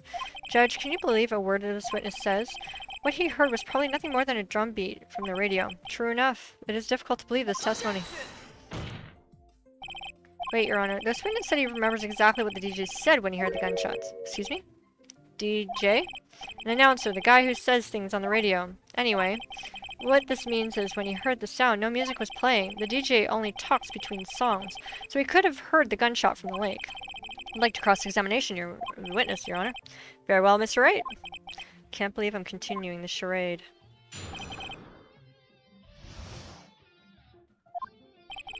Lonely being on Christmas Eve. That's why I was listening to an all-request show on the radio, see? I was listening to it ringing loud. But I'm sure I heard the gunshot. I remember exactly what the DJ was saying. That's what I want to ask him about. What did she say? Mr. Wright, please cease his pointless questions. What possible good could knowing what the radio DJ said do for us? Indeed, Mr. Von Karma has a point. I'll allow the question only if you see some reason why we should care. We should care, Your Honor. Of course we should. Why? Well, how do you know if we don't ask him,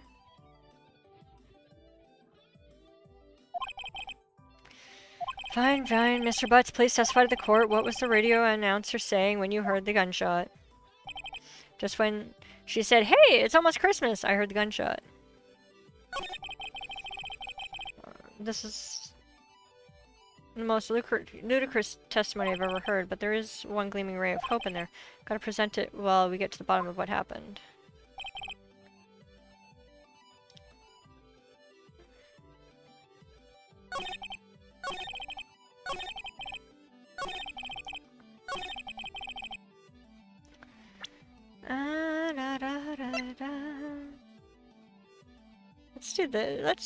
We did that already, so...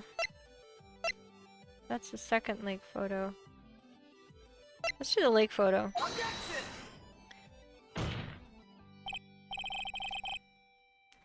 Are you absolutely sure you're saying is correct? Huh? What's with the face? You look scary, dude. Hey, if you're trying to scare me, you better know I don't scare that easily. Is something the matter? Your Honor, did you hear what the witness just said? DJ said, hey, it's almost Christmas when he heard the gunshot. Indeed, and almost Christmas means it wasn't Christmas. Do you realize what this means? When he heard the gunshot, it was still Christmas Eve. That would seem to be the case, yes. But he should have heard that gunshot after midnight. This photograph is irrefutable proof of that fact. Let's see what the time was on the photo taken when the gun triggered by Miss Hartman's camera. 12:15. 15 minutes after midnight. This is a clear contradiction, Your Honor. Order, order! What does this mean? The two prior witnesses heard gunshots after midnight. However, this witness says he heard a gunshot. It goes to the timeline. Yeah, you heard the judge before midnight. The answer is simple. The current witness is plainly mistaken. Just look at him. Suspicious. What? Well, Mr. Wright, what do you think about Mrs. Butts' claim he heard the gunshots before midnight? Larry is not mistaken, Your Honor. He heard the gunshot before midnight. Intriguing. I'm assuming you have evidence for this wild claim?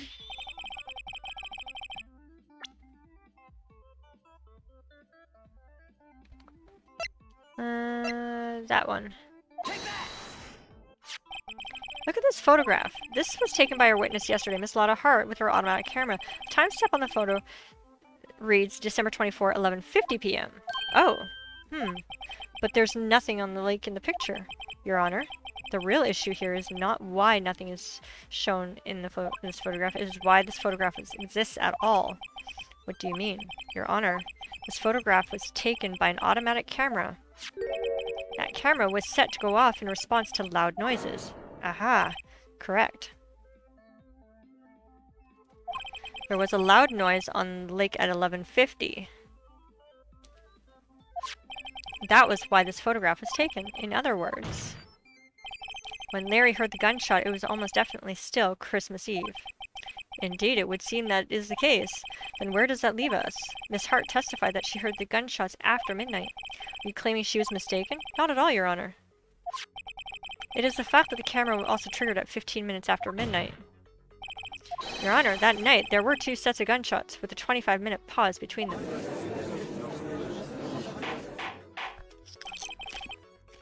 Why would this be? Don't be fooled, Judge. The camera was set to respond to loud noises. Yes?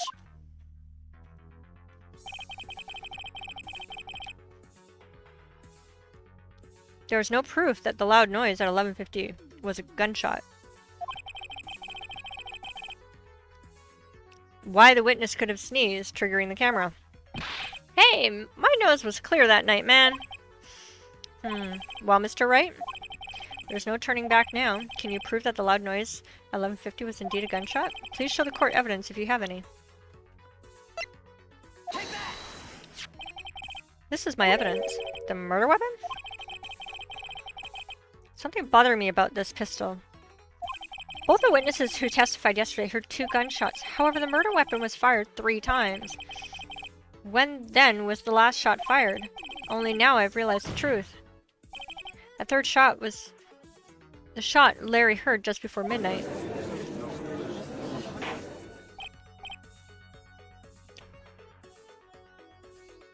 Order, order!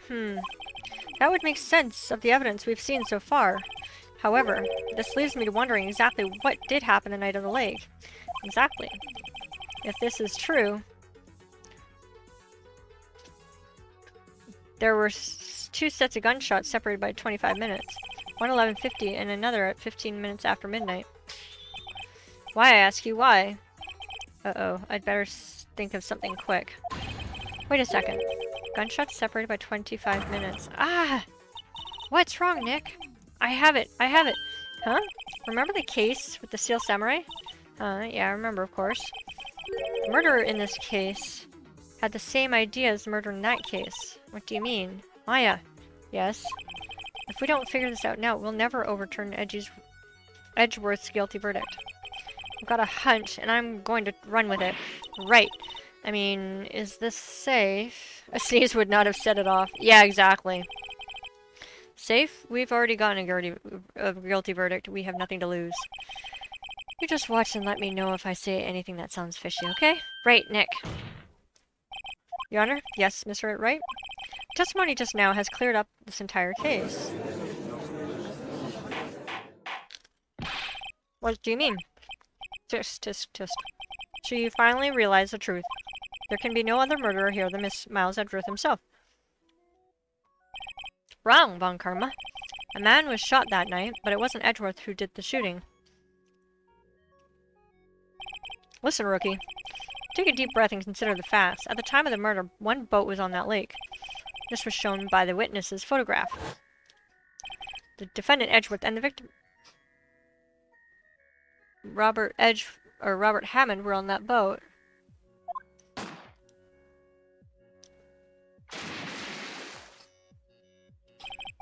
There was a gunshot fired on that boat and Robert Hammond fell into the lake. The distance of the shooting was 1 meter. It couldn't have been suicide. Well, the guilty party has to be the other man on the boat. I admitted it was hard to imagine any other possibility. Yes, but this assumes that the victim was shot at 15 minutes after midnight. What do you mean by that, Mr. Wright? Oh. Hold on, guys. I thought somebody was upstairs, but he was down here. Be right back.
Sorry about that interruption. My poor ghosty. Alrighty. Pets. Love them, love them, love them. Alright. We have photographic evidence of the time of the shooting. The timestamp on the photo says 0:15. But Larry heard a gunshot 25 minutes before that. Robert Hammond was killed then, 25 minutes before the shot on the lake. That's the only way that Edgeworth could be innocent. Huh? Mr. Wright, are you quite mad? Explain who the two men on the boat are.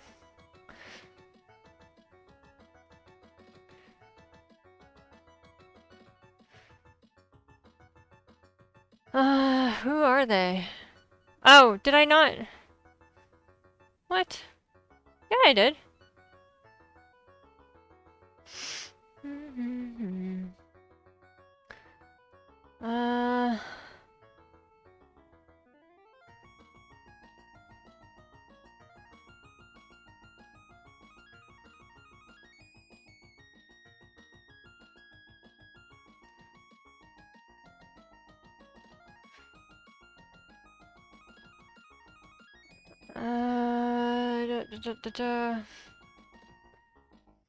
Edgeworth and the murderer. Of course it was. Edgeworth and the murderer. After the murderer killed Robert Hammond at 11:50, he assumed the guise of Mr. Hammond and met Mr. Edgeworth. What? Are you serious? Yes, Edgeworth won't tell us why he went to the lake that night. However, I have a hunch. That night, Robert Hammond was called Edgeworth to the lake. Now, Edgeworth didn't know Robert Hammond's face that well. That's why he didn't suspect anything when the murderer took Robert Hammond's place.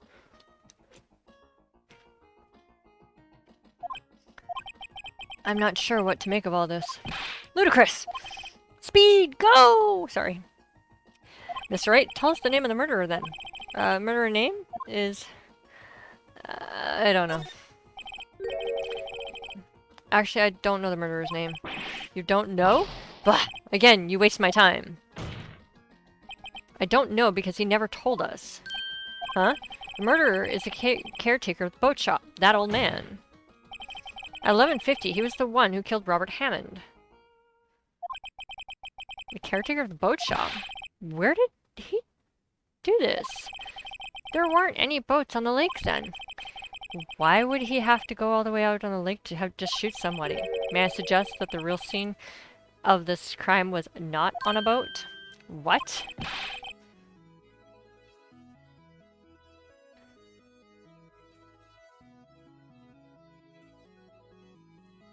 Well then, where did the map take place?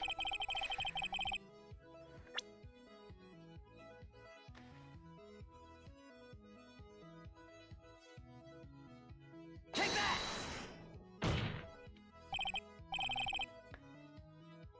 Here, of course, the boat shop where he lives. That way he could meet with the victim without anyone seeing. Do you have proof that the boat shop was the scene of the crime? Recall Larry's testimony, if you will.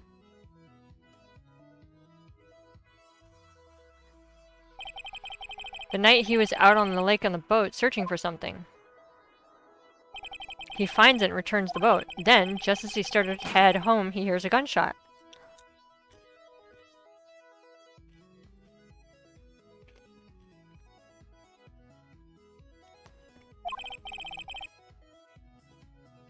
He heard a gunshot, Your Honor. Even though he was wearing headphones at the time. In other words, the gunshot was very, very close by. And where would that be if he had just returned the boat? The boat shop?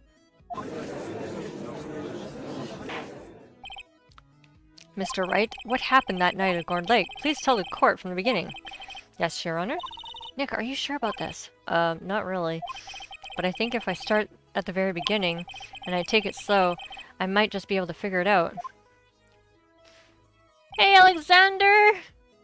You don't have a raid message? That's okay! I never have raid messages. Welcome in, welcome. I hope your day is going well. Hope you had a safe and happy new year.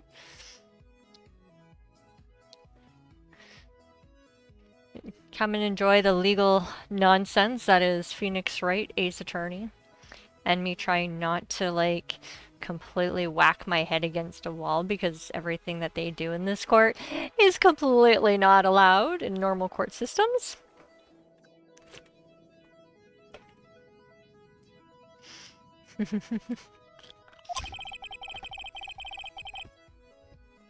That night, the caretaker of the boat shop called Robert Hammond to his shop.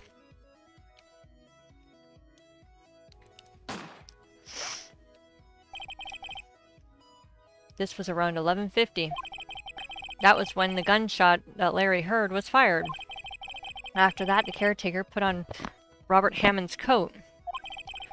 He became Robert Hammond. Media rarely gets court procedures right anyway. Yeah. Chinese food just arrived, so I'm gonna stuff my face. You go right ahead. Stuff away. I miss Chinese food. I used to have a tradition with my family where every New Year's Eve we'd have Chinese food. I'm not allowed it anymore. Lurk be left. You got it. What? My Fitbit is telling me. Oh. Really? You're telling me I have 10,000 steps now? Really? Silly thing.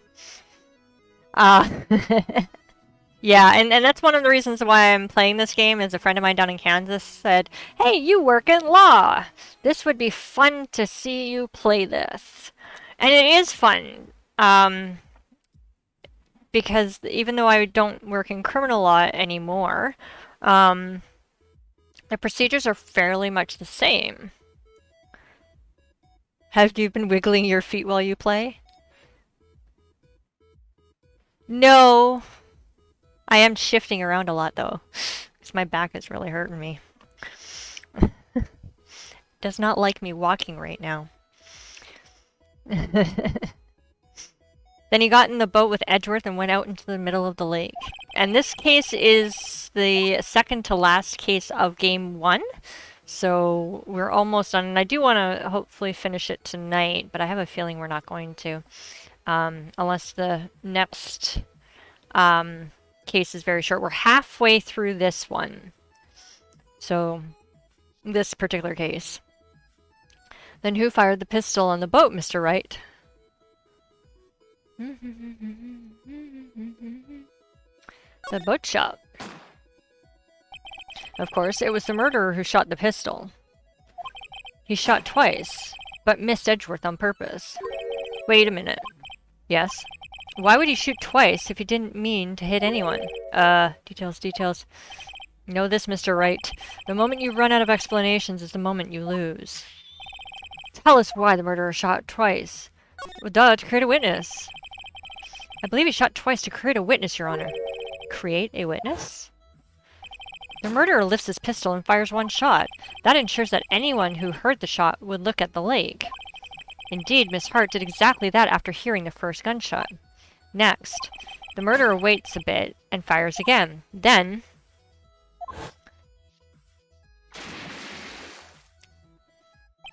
the murderer jumps from the boat himself, leaving the pistol in the boat behind him. I see. To someone looking from the edge of the lake, it would appear that one of the men on the boat had shot the other. The murderer didn't know about the automatic camera, of course. That's why he shot twice to draw attention to the boat.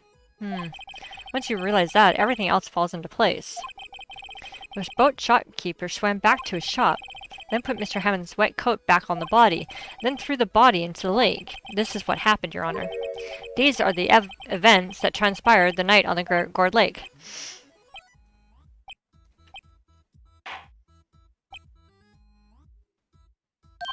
Bailiff! Bring out the witness from before. The boat shopkeeper. Quickly!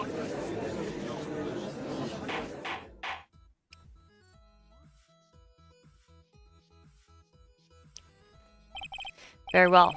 While we are waiting for the caretaker, I would like to ask the defendant, Miles Edgeworth, a few questions. Mr. Edgeworth, please take the stand.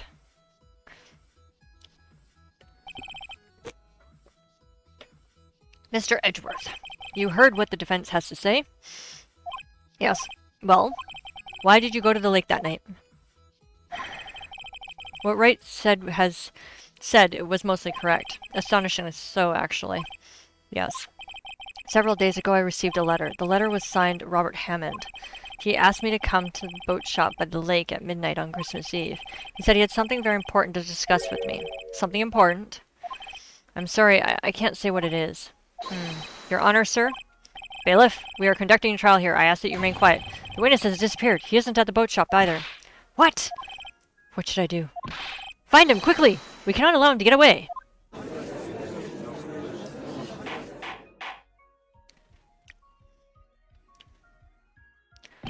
Mr. Von Karma, your witness has disappeared. A search warrant has already been issued. It goes without saying that I cannot declare a verdict under these circumstances. I will extend the trial until tomorrow, the final day allowed. I request that the police department utilize all forces to find that witness. Am I understood? One more thing. Just who is that boat shop caretaker? I think his identity has become very important to this trial. I want him, and I want to know who he is. Very well, court is adjourned. I have an idea of who he is, which worries me. Yay, Nick, you did it! Yeah, well, at least we got out from under the guilty verdict. And what about Larry? That was something else. Even Von Karma didn't know what to do with his testimony. Larry really helped us out. Sure, once I sifted through his unique testimony. Still, he did save us. I just wish our cases weren't so down to the wire all the time. I know what you mean. Sometimes I feel like it's us on trial instead of our clients. Yeah, pretty much. That's pretty much how it goes, because you've got to prove to people, not just your client, that you're capable of doing the job. Hey, Edgeworth. Mr. Edgeworth? Did you say something? Don't look so pained. I mean, it looks like you're probably going to get off the hook. You could try to smile just a little. Also guilty until proven innocent. Yeah, that's pretty much... I know it's always said to be innocent until proven guilty, but the problem is that it doesn't matter what system you're in. Canadian, American, probably in every other country, and in some more very obvious situations, you're always guilty until proven innocent. Because you have to sift through all the evidence that's being thrown at you and go, no, that's not right. No. Yes, that's correct. You know, so it just sucks. You could try and smile just a little. Relax. I'm sorry. But I fear it's not over for me yet. What do you mean? Right? There's something that's been troubling me for a long time now, and I don't know whether or not to tell you. Edgeworth? No, there's so little time left. I want to tell you, but to get it off my chest, but... If you lose the war of words, it doesn't matter if you're in... Exactly. I can't make up my mind. What is this about, Edgeworth? It's a nightmare I've had. A memory of a crime that I committed. A crime you committed. A memory of a murder. His dad's murder.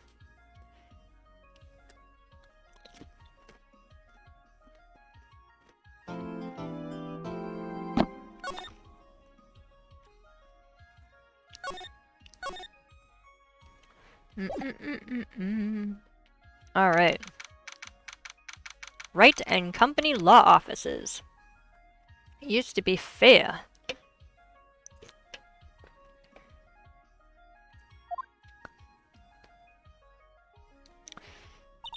What was Mr. Edgeworth talking about? Memory of a crime that I committed. Memory of a murder. Do you really think Mr. Edgeworth killed... I don't believe it. Not Edgeworth. Some painful memory has been troubling him recently. But he'd never take someone's life. Never. Nick! Yo! How's everyone doing? What do you think of my performance today? Why is his hand in his sleeve? The elevator ride, yeah. He may be thinking that it was his fault, and therefore he committed the murder, even though he may not have killed his dad. I had him swimming in the aisles, man. Hey, Maya. Swooning? Me? Oh yes. I do remember fainting. Feeling faint. Right on! Tell me the truth. It was like love at first sight, right? Right, Nick? Huh? Me? Huh? What? Well, maybe my heart skipped a beat or two. I think you can do better than that. Come on, I saved Edgeworth in there, dude. Edgy! You guys should be bowing before me. Yeah, bow before your hero. Oh, shut up. Larry, you really helped out in the trial today. You did. If you weren't there, Larry, I'm sure Mr. Edgeworth would be found guilty. Yeah. But seriously, Nick, that boat shop caretaker guy is pretty suspicious. But Edgy ain't off the hook yet. Way to spoil the mood, Larry. Hey, I'm just a guy sitting in the audience, you know. But from where I'm sitting, Edgy seems pretty edgy. I mean, can you really know he's telling the truth about that night? Nick? I don't know. But what I do know is I'm going to believe in you two until the end. Us two? Edgeworth and who else? You mean me, right? Nah, he means me. Right, Nick? Yeah, you, Larry. Not me? But why you, Larry? Actually, yeah, why me, Nick? Enough with the silent treatment. Nick, why do you trust Mr. Edgeworth so much? I mean, he's changed recently, true. But when we first met him, he was kind of a jerk, don't you think? You didn't know him back then. Back when he wanted to become a defense lawyer. Wait, was that when you two were classmates? Yes, in grade school. They saved me, Miles. And Larry. They saved me and I'll never forget. That's why I became a defense attorney, you know. What? Hey, Larry, what's he talking about? Huh?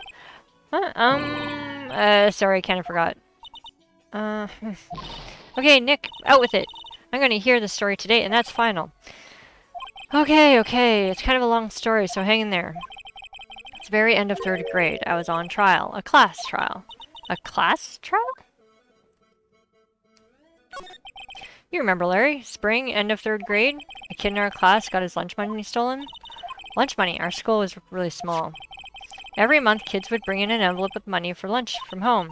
Huh, I see. Anyway, this kid's envelope disappeared, with $38 still inside. Oh yeah, now that you mention, I do remember that. I can see why you'd forget, though. You were out of school that day. Anyway, the envelope had been stolen during PE class. I was coming down with a cold, so I skipped PE that day. I was the only one not in class. So they thought you did it? Yeah. The kids in class said I should be put on trial. Trial? So the next day we held a classroom trial with me as a defendant. I didn't do it! Guilty! He did it! Guilty! It was you! Give the money back! You're such a meanie! No one play with him. Just admit it, you did it. You can't hide the truth. Tell us the truth. We're not gonna play with you anymore. Yeah, not borrowing my eraser. You shouldn't be allowed to relay race. Or, okay, I can't read that fast. Now, Phoenix, you know you shouldn't steal people's money. That's not right.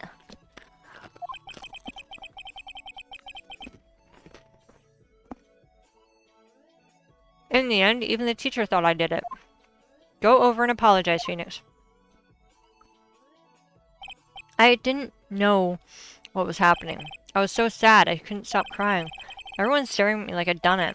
I tried to apologize. I went to where the boy whose money had been stolen was sitting. That's when it happened. He shouldn't have to apologize. The only thing that belongs in the trial is evidence. Anything else has no place. You should all be ashamed. Amateurs! Miles? It wasn't you who stole my money, was it? No. Then you shouldn't apologize. Everyone's been shouting you did it, but no one has any proof. That is why, Your Honor. This boy is innocent. But, Miles, it was your money that was stolen. Yeah, you did it. You didn't need any proof. Make him say he's sorry. Why don't you all just shut up? This was always how it was. Everybody ganging up and picking on one person. Just think of how he feels. He said he didn't do it, so he didn't do it.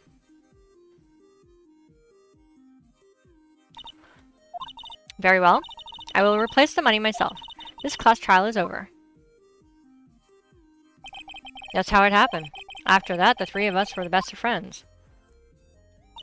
Wow, I had no idea. Yeah, I had no idea either. I mean, I forgot. That's when I learned what it meant to be alone. Totally alone without a friend in the world. You did a good thing, Larry. Yeah, well, I was just lucky that I took the day off from school. If I'd been there, they would have thought I'd done it. So I took it kind of personally, see. When something smells, it's usually the butts.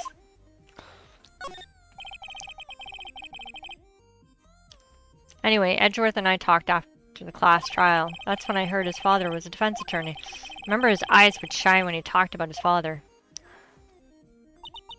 Going to become a defense attorney, just like my dad. A famous defense attorney. Then, a few months later, he suddenly transferred to another school. The DL6 incident. Right, I'm not sure, but the transfer probably had to do with his father's death. That's so sad. Several years later, when I heard Edgeworth's name again, there was an article about him in the newspaper. The headline was something like Dark Suspicions of a Demon Attorney. Fabricating evidence, manipulating testimonies, covering up facts. The article said he'd do anything to get a guilty verdict. But why? What happened? I mean, that's not the Edgy I used to know at all. That's what I thought too. I tried to get in touch with him, I don't know how many times. He never replied. I guess he didn't want to see his old friends. Couldn't just drop in though. Wanted to meet him. To learn what he'd become, who he became. That's when I decided. Wait, you don't mean... That's why? That's why you became a defense attorney? To meet Edgeworth?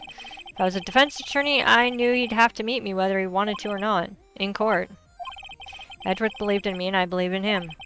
He's in pain and no one's on his side.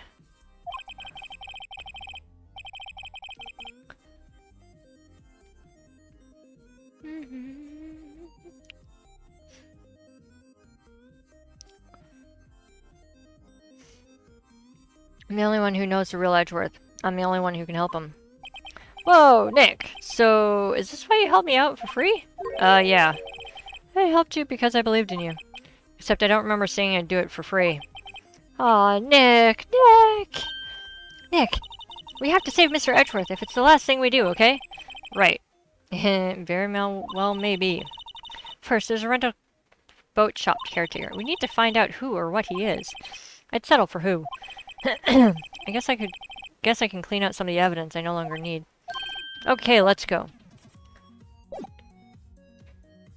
I like examining the office, because especially the plant. Mia's favorite plant.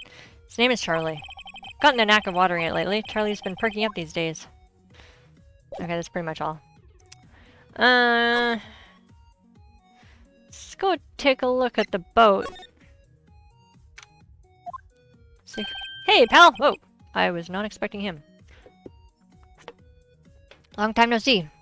Dude, you look like you're breathing hard. Oh, Detective Gumshoe. Close one today, eh? I got so worked up I snapped my tie in half. How do you snap a tie in half? How? It's cloth. Sorry about that. No problem, pal. Thanks to you, we now know who really did it. Yeah, freeze it. You mean the boat shop caretaker? Look, I'll make you a promise. I'll have that scoundrel in my custody by trial time tomorrow. Come what may. It's my duty to you as a police officer. Now, I'm off to catch me a criminal. He sure is, active today. Oh, one other thing. Eek! No one can go into the woods today. The woods? Where Loda was camping. The woods are off limits to camping and apparently Park Ranger found out. Tear it by being too tight? Yeah. Really? My god. My Fitbit is going beep, beep. Well, duh. He got pretty mad. No one can go in for a while. I guess Loda's in a lot of trouble. Anyway, I'll be seeing you tomorrow. That don't mean we can't go to the boat shop. I was thinking that, exactly that. Can't go into the woods today for the teddy bear picnic. Huh? The steel eyesore is missing. Eyesore! Looks like the hot dog stand is closed too. I guess Larry's too busy worrying about Mr. Edgeworth to show up for work. I don't care.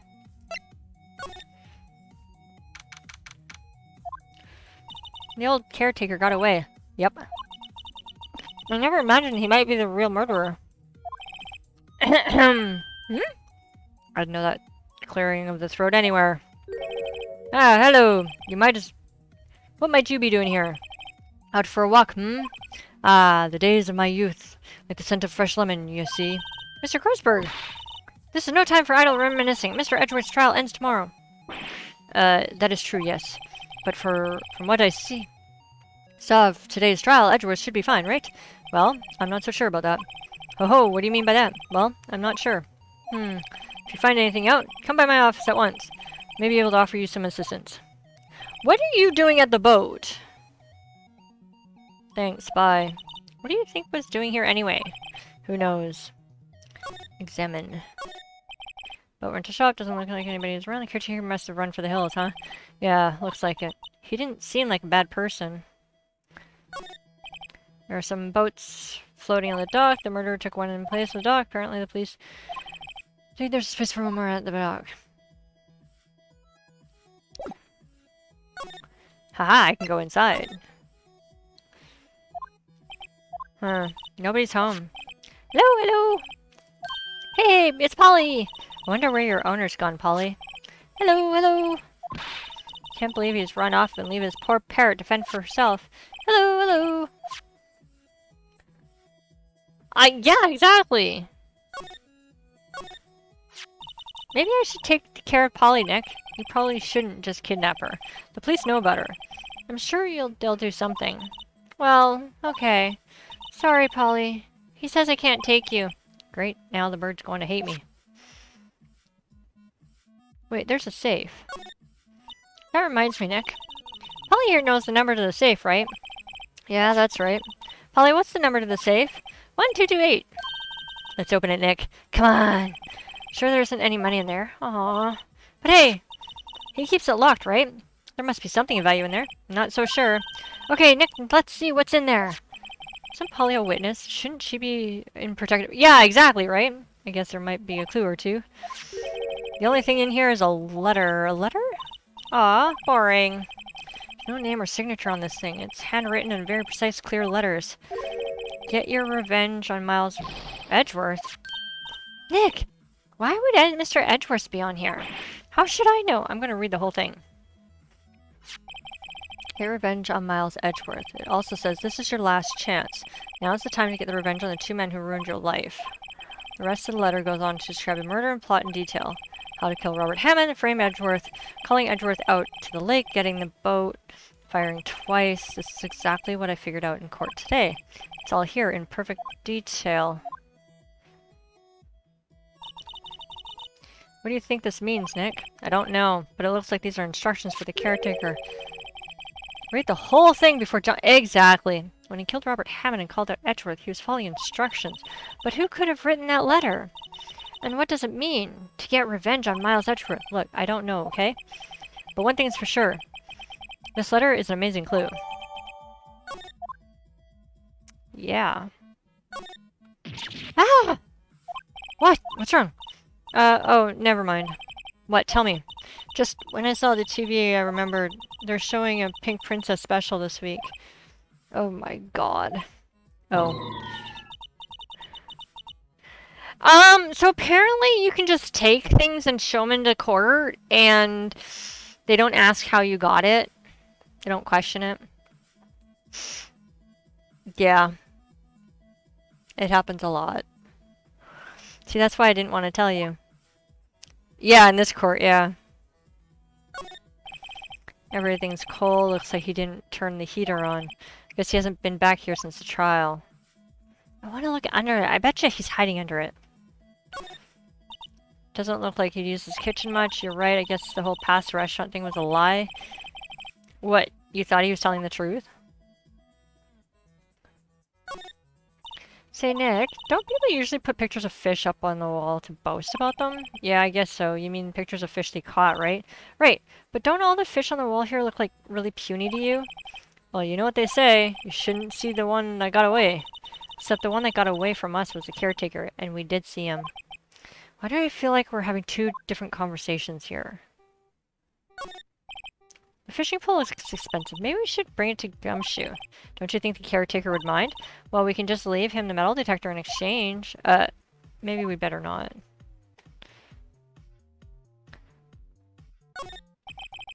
Alright.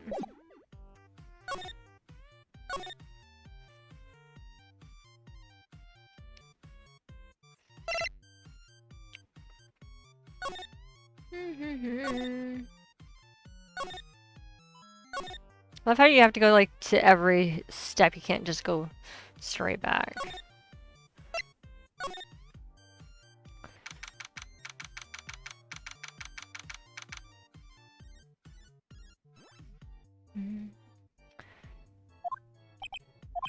You look as grim as always. Mr. Edgeworth, I heard the story about the class trial. Class trial? What do you mean? You don't remember? No, I don't. Your lunch money was stolen, wasn't it, in 3rd grade? Lunch money. Oh, right. Yeah, I seem to remember something like that. Nick, I think you're the only one who really remembers. Well, it probably only really mattered to me anyway. Mr. Edgeworth, didn't you know? That trial was the reason Nick became a defense attorney. Ridiculous. Gee, thanks. That said, it does sound like the kind of thing you'd do. You haven't changed a bit, have you, right? So simple to a fault, even. Well, maybe yeah, but I think you changed too much, Edgeworth. Perhaps.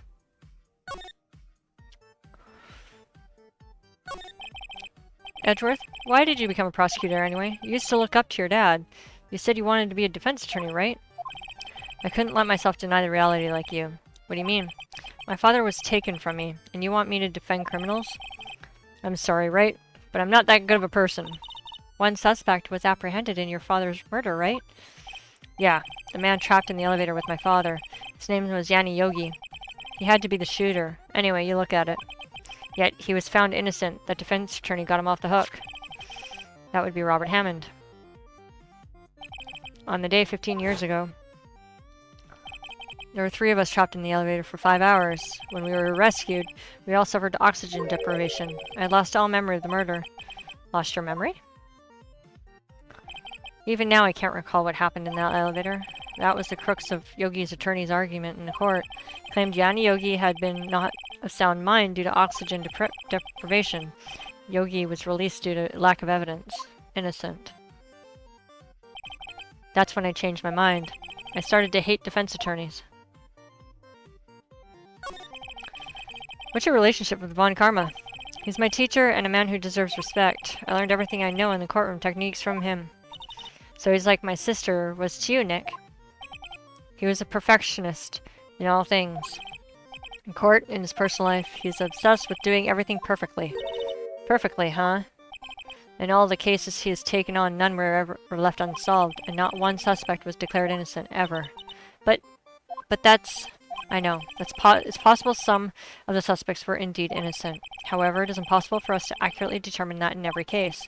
All Von Karma does is his job, to find the suspect guilty, perfectly. In any case, it's nigh well impossible to find a weakness in him.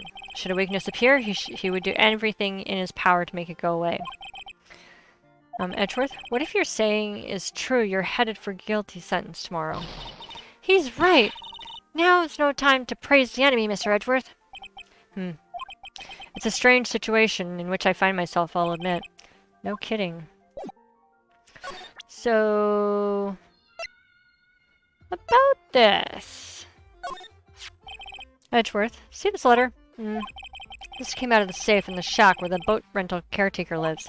I see. Revenge on me? Who is that old guy anyway? I don't know. Could it be an innocent defendant you declared guilty or something? Nice, right. But I don't remember that old man at all. So he was following this letter then. Which means there was someone else behind it. Now is the time for revenge on the 2 men who ruined your life. 2 men, meaning myself and Robert Hammond. It also says this is your last chance. Last chance. Wait, maybe he's talking about the statute of limitations on the DL6 incident. Wait, that old man. What is it? Do you know who he is? Yogi. Could he be Yogi? Yogi? The suspect in the DL6 incident. The one who found innocent.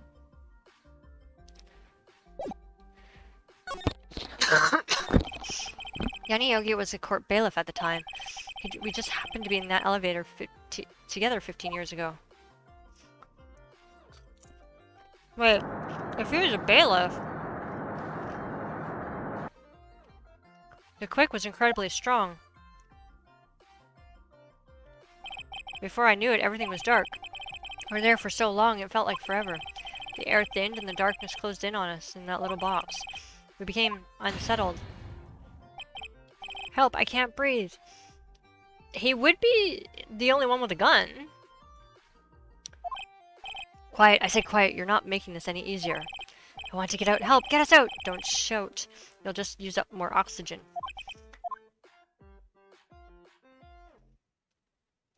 That's all I remember. When I came to, I was in the hospital bed, staring at a ceiling.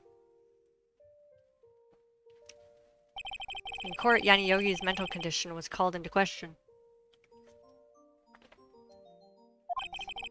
Claimed the oxygen deprivation and stress had caused temporary insanity. In the end, the claim passed the court, and Yogi was found innocent. Huh. But isn't that strange? This letter tells him to get revenge on Edgeworth. Why would he want to take revenge on you? Right, yeah. There's something that's been troubling me these last few days. I didn't know whether or not I should tell you. You mean the nightmare? It's a nightmare I've had. A memory of a crime that I committed. A crime you committed. A memory of a murder. I think the time has come to tell all. For the last 15 years, I've had the same dream almost every night. I wake up in a fearful sweat every time. What kind of dream? It's a dream about my father's killing, in the dark. Help! I can't breathe! Quiet! I said quiet. You're not making this any easier. I want out! Help! Get us out! Don't shout, you'll use up more oxygen. I can't breathe! You're using up my air! What? Stop breathing my air! I'll stop you! Ah, what? What are you? Stop breathing my air! No, Father. It's attacking Father. Then I see the pistol lying at my feet. I don't know if it was evidence from that day in court or the bailiffs. In a daze, I pick up the pistol. Get away! Get away from my father! Bang. Ah!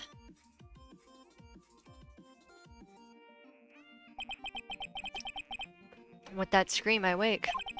It's a bone-chilling scream. A scream that has rung my ears for 15 years. But that's just a dream, right? Right? The thought is the only thing that has kept me sane for 15 years. But what if I'm wrong? What if it's real? They say that sometimes people shut out memories in self-defense. Maybe it was I who killed my father. What? If you think about it, that way this letter makes sense. Get your revenge on Miles Edgeworth. Think about it. Yogi was really innocent. That's why he wanted revenge against me. Wait, Edgeworth, you mean you... It was me. I was the true criminal of DL6. I shot my father. This is bad. What are we going to do, Nick? What can we do? I don't know. I don't think there's anything we can do, like it or not. If there's someone else who knows a lot about DL6 incident, maybe... There is, Nix! There is someone else who knows about DL6.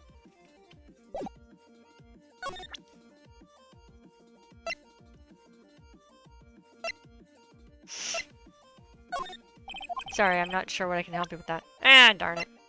I tried. I like seeing about this guy. He hasn't moved an inch. Okay. Darn. Let's go to Brokesburg. He's gotta know something.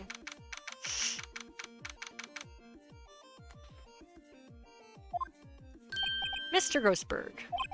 Ah, hello there. What's wrong? You look troubled. No kidding. Can't believe you're not. My. Just calm down and tell me what's happened. It's Mr. Edgeworth. He...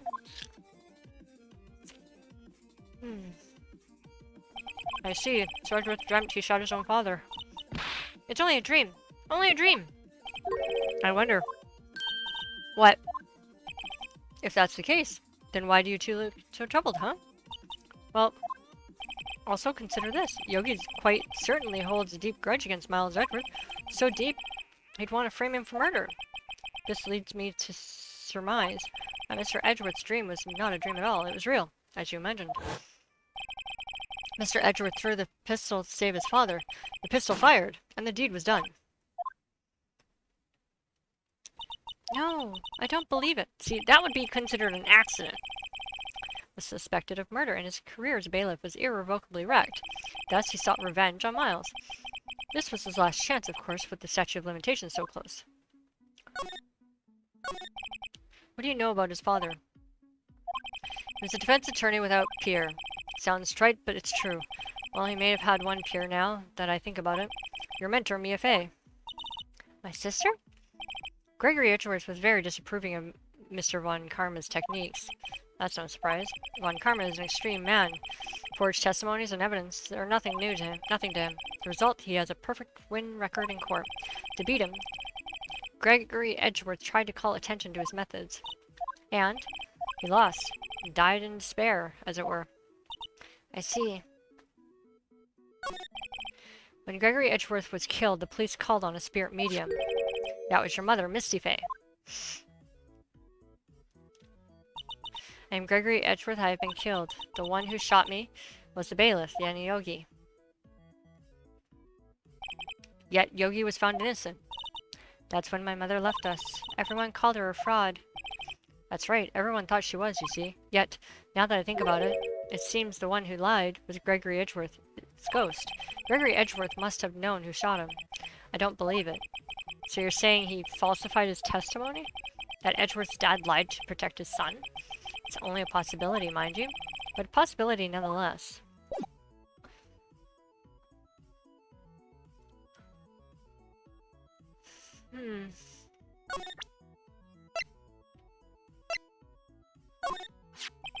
Ho ho, this is the letter. It does seem that Yogi was following this letter when he killed Hammond.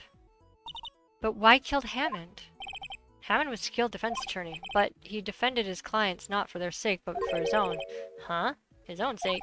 He never trusted his clients, not one. The only thing he trusted was his own ability. But he got his client found guilty, so why should that matter? Actually, my dear, it's quite different. He won the innocent verdict for no one but himself. Yogi was a free man, but socially he was ruined. Huh? You'll understand soon enough. Wait, what is it? This letter. I've seen this handwriting somewhere before. A long time ago. Whose handwriting was this? Do you have any idea who wrote this?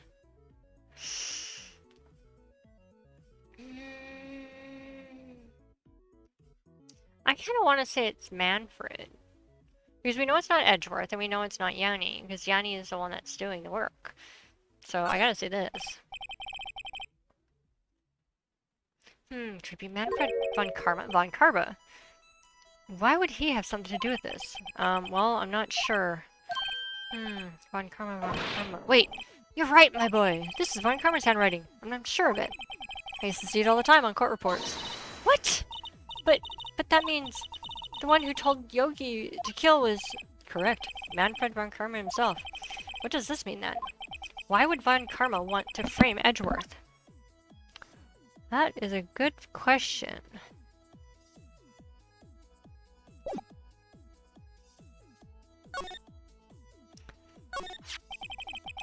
If it truly was Von Karma who wrote this letter, then he would know the truth. He would know that Miles Edgeworth had accidentally killed his own father. He'll say as much tomorrow in court, I should think. He'll press the point until the court finds Miles Edgeworth guilty. Oh no. But how could Von Karma know about Mr. Edgeworth's past like that? Even Mr. Edgeworth thought it was just a nightmare. That I don't know. Yet I do know that Von Karma is both persistent and a perfectionist. He may be seeking to satisfy a grudge against Gregory Edgeworth by hurting his son. What do you mean? It's 15 years ago. Von Karma met Gregory Edgeworth in court. Von Karma did win, but he didn't make it through the trial unscared. What happened in the trial between Edgeworth's dad and Von Karma? Von Karma got the guilty verdict he wanted. He won the trial, but Gregory Edgeworth accused Von Karma of faulty evidence. And though he lost the trial, Mr. Edgeworth's accusation stood. Faulty evidence? It was the only penalty Von Karma has ever received in his career as a prosecutor. Gregory Edgeworth dealt a blow to his perfect trial record. Wow. Must have been quite a shock for Von Karma. He took a vacation for several months after that, you see. A vacation? Yeah, an unusual event for the man. That was the first and the last vacation he'd taken in many years of prosecuting.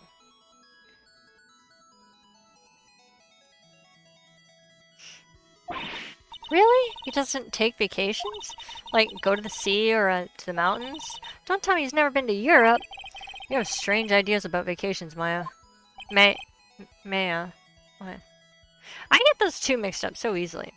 In any case, that was the only time he took a vacation from work. I believe the penalty upset him quite a lot. Odd.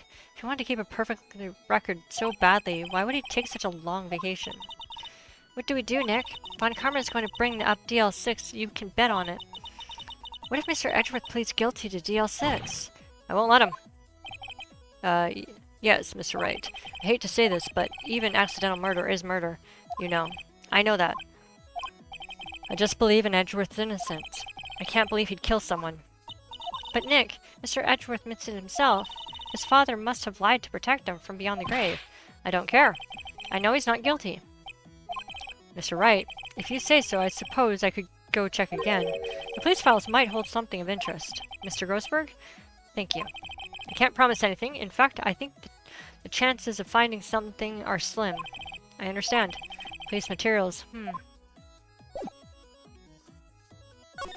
Nope. Nope, nope, nope. That one.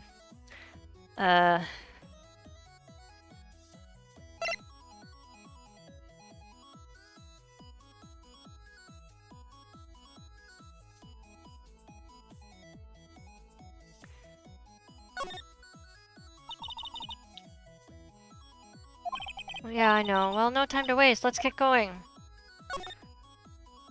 Let's go see if we can find anything in the police records. There's hardly anyone here. Everyone must be out looking for the old guy, Yogi. Ah, it's you. I don't think she'll be coming back today. He's staying out late looking for someone. Sounds like Detective Gumshoe is pounding the pavement real bad. We were wondering, could we check the records room again? Well, no, I can't have just anyone wandering around in here, but I guess Mr. Von Karma is in there now anyway. You can go in as long as he's there. Von Karma? Yes, he just arrived, actually. Karma's in the records room. Nick! Yeah. He's probably trying to get rid of evidence.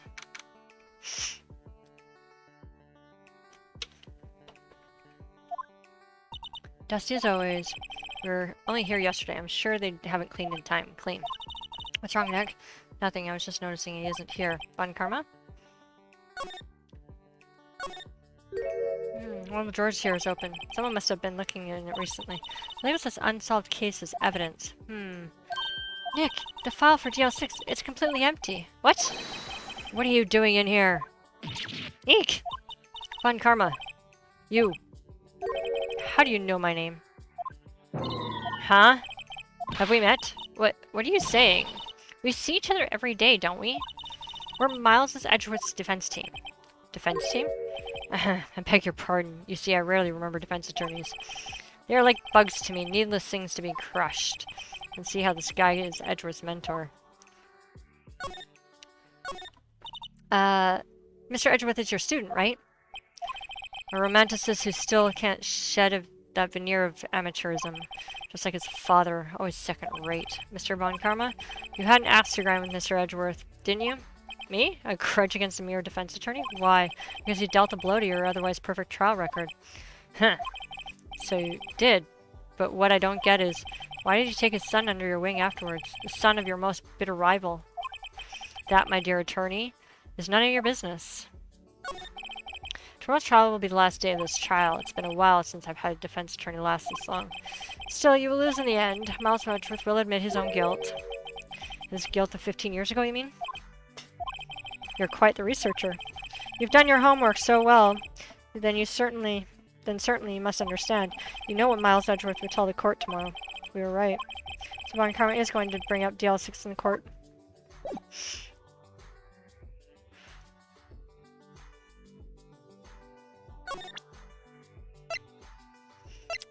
Let's just see what he has to say about this little handwriting. Mr. Von Karma, look at this. This was you, wasn't it? You instructed Yanni Yogi to commit murder? Yanni Yogi? How many years has it been since I've heard that him called by that name? He's a fool. Told him to burn it after he read it. So you admit it. You wrote Mr. Yogi this letter. Yes, my dear defense attorney. Thank you for taking the trouble to bring it to me. You've saved me from a lot of needless hassle. Wait, what? Nick, what is that thing? A stun gun for self-defense, usually. Indeed, 600,000 volts. Wow.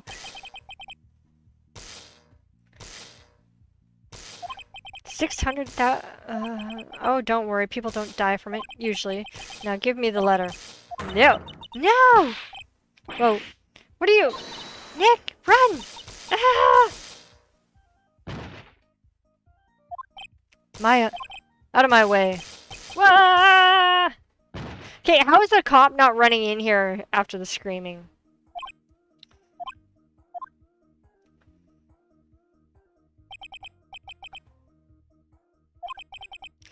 Letter's gone, of course, and he took the DL6 evidence, all of it. Back to having no clues. Wait, Maya jumped first. Maya, is she okay? Maya! Seriously, why, if they screamed, considering there were officers there in the police station, if they were yelling, why didn't they come running? Like, seriously. Maya, open your eyes. Maya! The letter. Did he take it?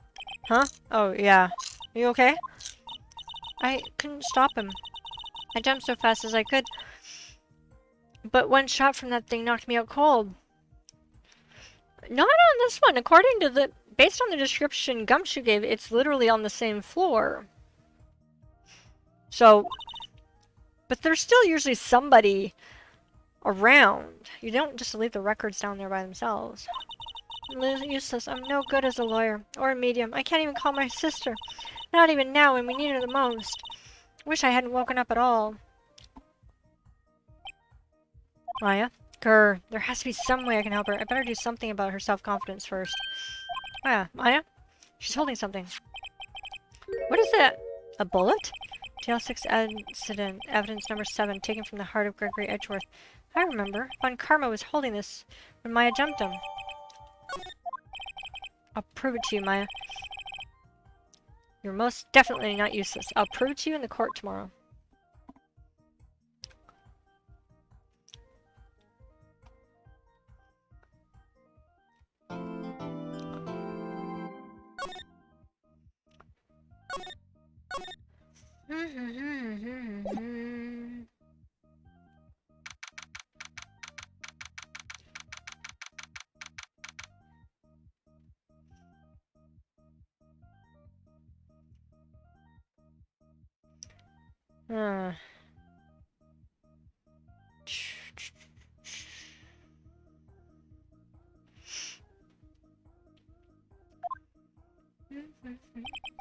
This is it, Judgment Day.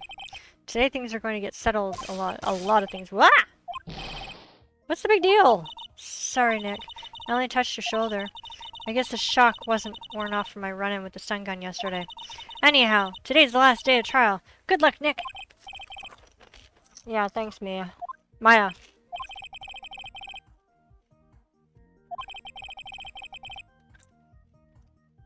I hope Von Karma doesn't push too hard on him. Whoa! What are you doing? Sorry, I'm sorry. I just thought I'd cheer you up with a pat on the back. Maya, maybe you should go outside and discharge. Right, good idea. Try not to lecture you to anyone on your way out. Ah, pal! What's going into that girl? Detective Gumshoe. Morning, Mr. Edgeworth. Good morning. How did it go, Detective? Have no fear, as promised, I captured a runaway caretaker. I just brought him in. Took all night, pal. Thanks, Gumshoe. You just must be tired. Actually, after that shock I got on the way in, I feel pretty good. Yogi says he's forgotten his own name. That has to be a lie. Why would he want revenge on Edgeworth if he couldn't remember his past? He does remember, and I'm going to prove it.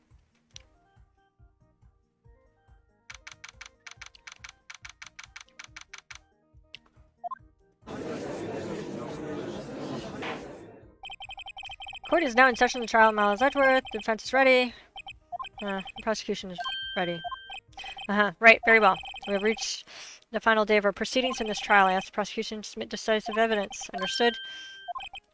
Come on, don't be awed into silence every time he says a thing. Very well, Mr. Karma, your opening statement. Right, thanks to Detective Gumshoe's efforts, the boat rental shop caretaker has been arrested. In yesterday's trial, the defense asserted the caretaker was the murderer.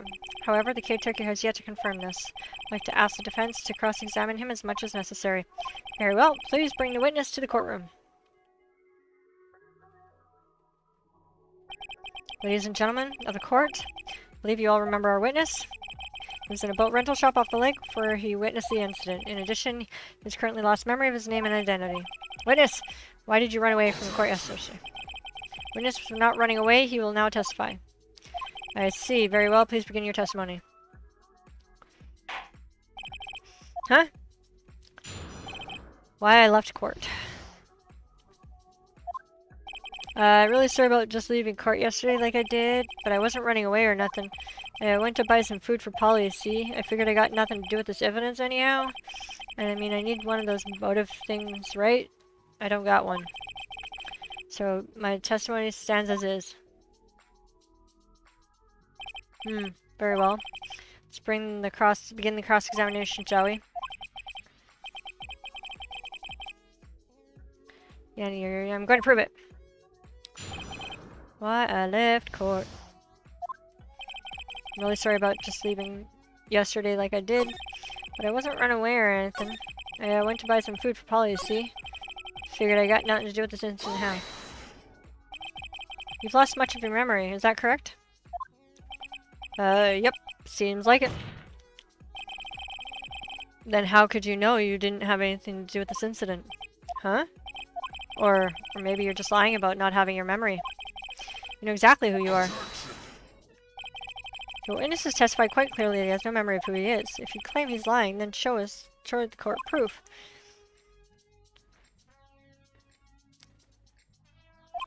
How am I supposed to prove what's going on in that old codger's head? That's impossible.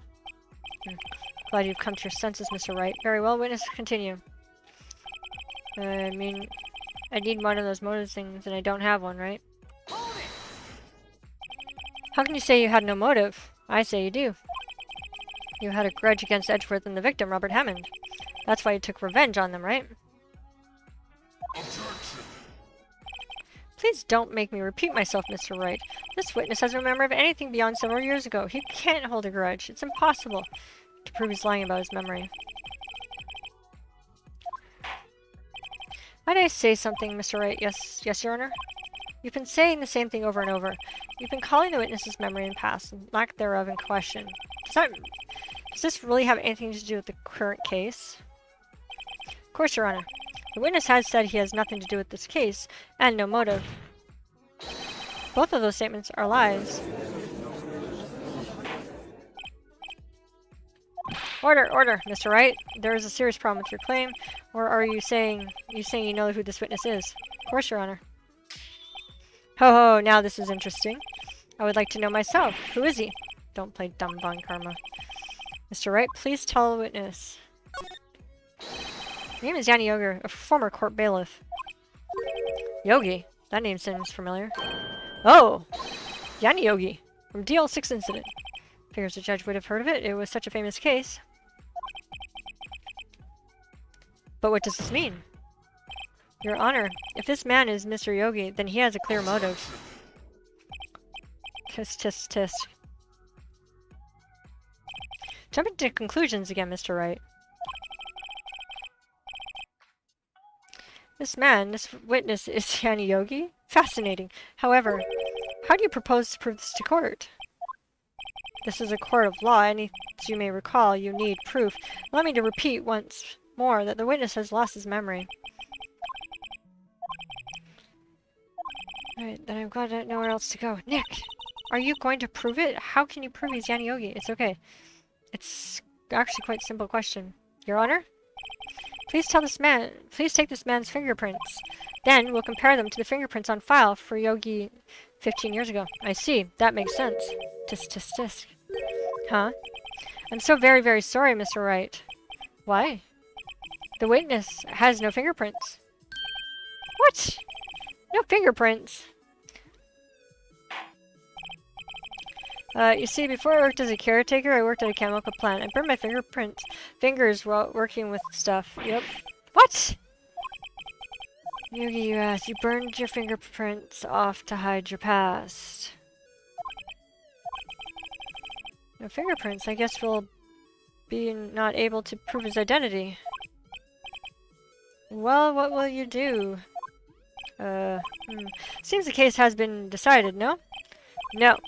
I know what happened. I know everything. I just can't prove it. No. I can't let it end like this. I can't lose. Has to be another way. There is no one who can testify as to who this witness is. No one. Nick! What are we going to do? I didn't even consider that he might have erased his fingerprints. What do I do? Well, Mr. Wright, perhaps you'd like to cross-examine his parrot for a little comic relief, huh? Yeah, very funny. You're sore winner, Von Karma. Wait a second. Cross-examine his parrot. You're not going to, Your Honor? The defense would like to take Mr. Von Karma up on his proposal. Take Mr. Von Karma Oh my. Proposal? Exactly, Your Honor. I'd like to cross-examine the witness pet parrot.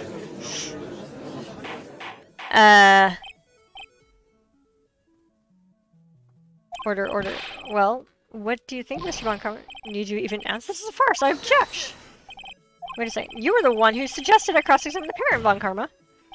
I have the right to do as you suggested. Well, if you're so desperate, then please be my guest. Of course, should you go through with this and nothing comes of it, and I hope you're ready for the consequences. Nick, this is crazy. Well, still, yeah, I'm doing it. Hell yeah! They're gonna give me a chance to cross-examine the parrot? Considering he tells the parrot everything that's important? Let the parrot take the stand. I will cross-examine her. This is the most ridiculous thing I have ever heard. Actually, it's not. I've heard of cases, well, usually it's in pet custody cases, or not even, actually no, not even in that. There has been murder cases as well, criminal cases, where pets have been used to identify somebody because of their reaction to them. I.e., if a pet loves everybody and then suddenly doesn't, loves one person, they'll remember that. Von Karma's rigged every person's testimony, every piece of evidence, except the parrot. She's my last chance. At least I think so. Bailiff, bring in the parrot. Oh my god. It's quite a bird. Tell us your name. Name! The witness is ignoring me. Must hurt to be ignored by a bird. Very well. Witness, who is your owner? Please testify for us. Hello! Who's your owner? Hello! Quack!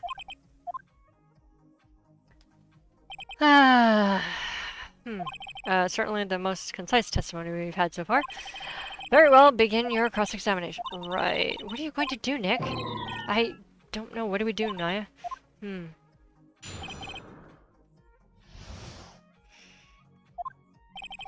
Hello! Witness, you can't just say hello and expect us to get anywhere. I want you to testify. Maya, you talk to her. Right. What do I say?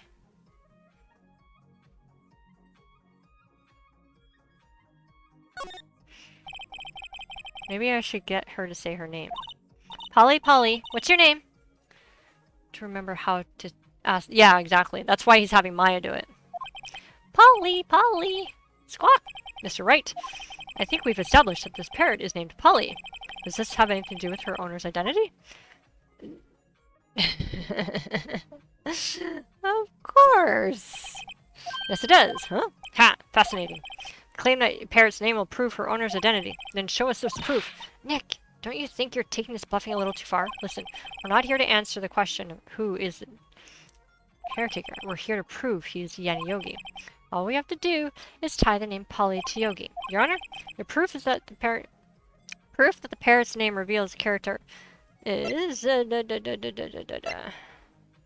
one. Haha. Elevator.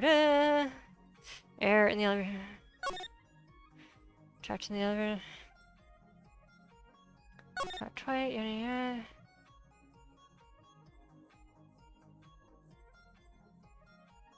Bingo!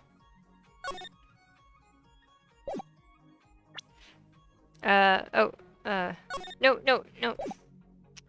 Present! Thank you.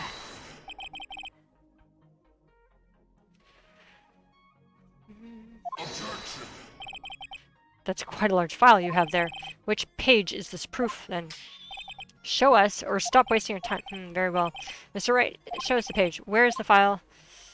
This would be under... This one here. On the suspect data page. Huh? This page has all the information about Yanni Yogi. Right after he was arrested, his fiancée committed suicide. Polly Jenkins. Indeed. It says say Polly. What was his fiance's name? Polly Jenkins. Polly. Exactly, Your Honor. He wanted to remember the name of his fiancée who committed suicide. That's why he named the parrot after her. I see. I guess that's possible. Bah, mere coincidence, that's all. My granddaughter has a dog she calls Phoenix. Well, Mr. Phoenix Wright, does that make you my granddaughter's fiancé? She was only 7 years old. Alone, it is a little weak for evidence in a murder trial. We would need other collaborating evidence. When am I going to find that? Nick, we're getting closer. One more. If we can just get one more piece of evidence. Right, but what? Very well. Witness, you may continue.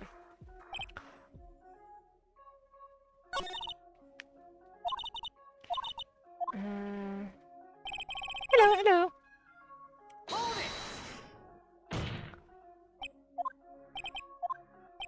it! Frankly, I can't leave you speaking.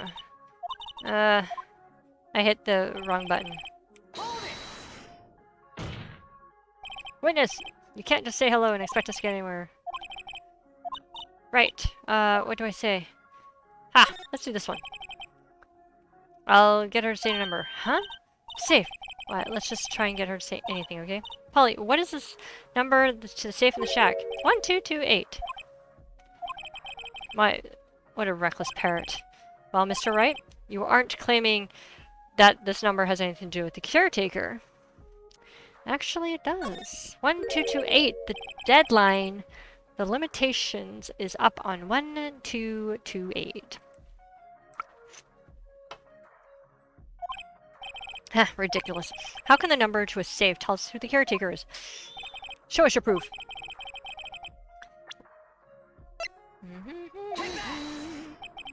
The DL6 file? What is this obsession you have with that case? Mr. Wright, where in this file something the safe number? It's on the case summary page. The case summary? Specifically, the date on which the DL6 incident occurred. The date of the incident? December 28. Well, that's today's date, 15 years ago. And the number on the safe is 1228. Ah! Use the date of the DL6 incident as the number for your safe, Your Honor.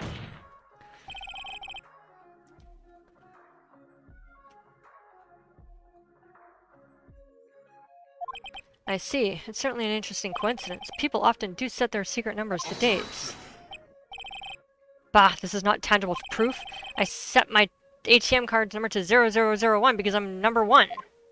Wow, wow, dude. This has nothing to do with a date. Nothing. That's enough. I think we've reached a conclusion here. This is a mere coincidence, that's all. True, that is a possibility. However, two coincidences at the same time seem more like a pattern to me. What are you saying? Summon the caretaker of the boat shop. Immediately. Witness, tell us your name. Wait, this witness, he doesn't remember. No, it's okay. I've accomplished what I wanted to do. I'm done. Nick, he looks totally different. This is the real Yogi, I think. Finally. He's been acting feeble to hide his true identity. Acting for 15 years. Well, let me ask you again. Please state your name for the court. My name is Yanni Yogi. 15 years ago, I served as a bailiff in this very court. It's prosecutor. Yeah, exactly. Should understand patterns. Order. Order. Yanni Yogi. So was it you who killed Robert Hammond? And tried to frame Miles Edgeworth for his death? Yes, it was me. I did it. They put me on the witness stand 15 years ago. Robert Hammond. He said I was mentally unsound. He told me it would make me innocent. Get me off the hook. So I pretended to have brain damage. I was innocent, really. But he didn't believe me. We won the trial, but I lost everything. I lost my job, my fiancé, my social standing. Then, this year, 15 years later, a package arrived. It was a letter and a pistol. The plan was written out in careful detail. It's a plan for me to take my revenge on the people who ruined my life. I don't care who sent it.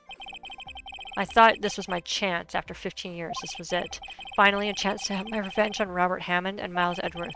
I have no regrets. Wait a minute. Revenge against Miles Edgeworth? What do you mean?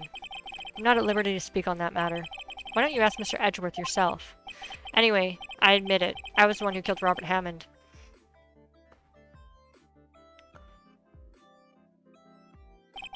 Von Karma, where is Mr. Yogi? Under arrest, Your Honor. I saw no room for error in his confession. Then, the defendant, Miles Edgeworth, is innocent. In this case, at least. Very well. Will the defendant please take the stand?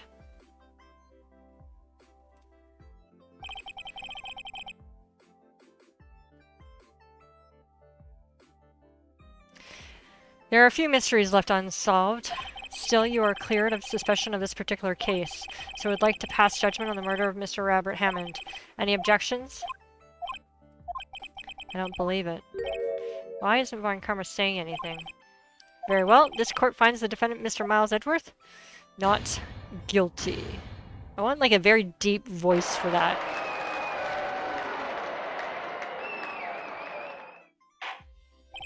That is all. The court is adjourned. Objection!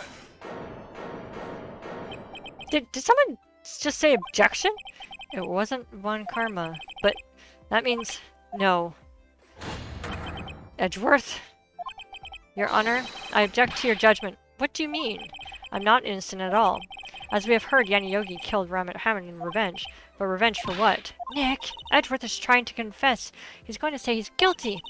He's going to tell them he was a murderer in the DL6 incident.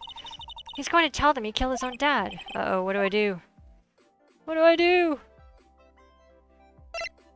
Well, I mean, yeah.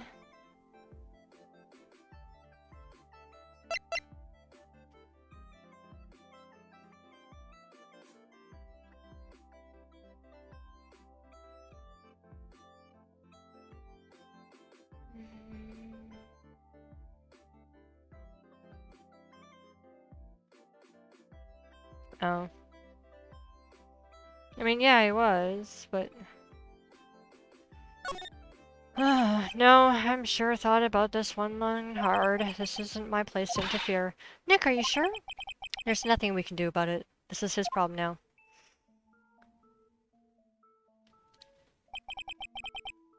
For 15 years, I have had a recurring dream. A nightmare. It's only a nightmare. That's what I told myself. But now I know it wasn't a dream. Yanni Yogi wasn't the killer. You mean in an incident where your father died? From the distance of a shot, it wasn't suicide either. Everything was clear as day. The murderer, the criminal in the DL6 incident, it was me, Your Honor. I confess my guilt. I'm guilty for DL6, the statute of limitations of which ends today. The culprit is me. Why did he point to his lawyer? Order, order. This is certainly unexpected. The defendant declared innocent is confessing to a different crime. A crime for which the statute of limitations runs out today. I'm not really sure how I should deal with this. Bah, it's obvious. We hold a trial right here, right now. We tried this man for his crime 15 years ago. I think I would like a 5-minute recess. During this time, I will consider the appropriate course of action to take. Court is adjourned.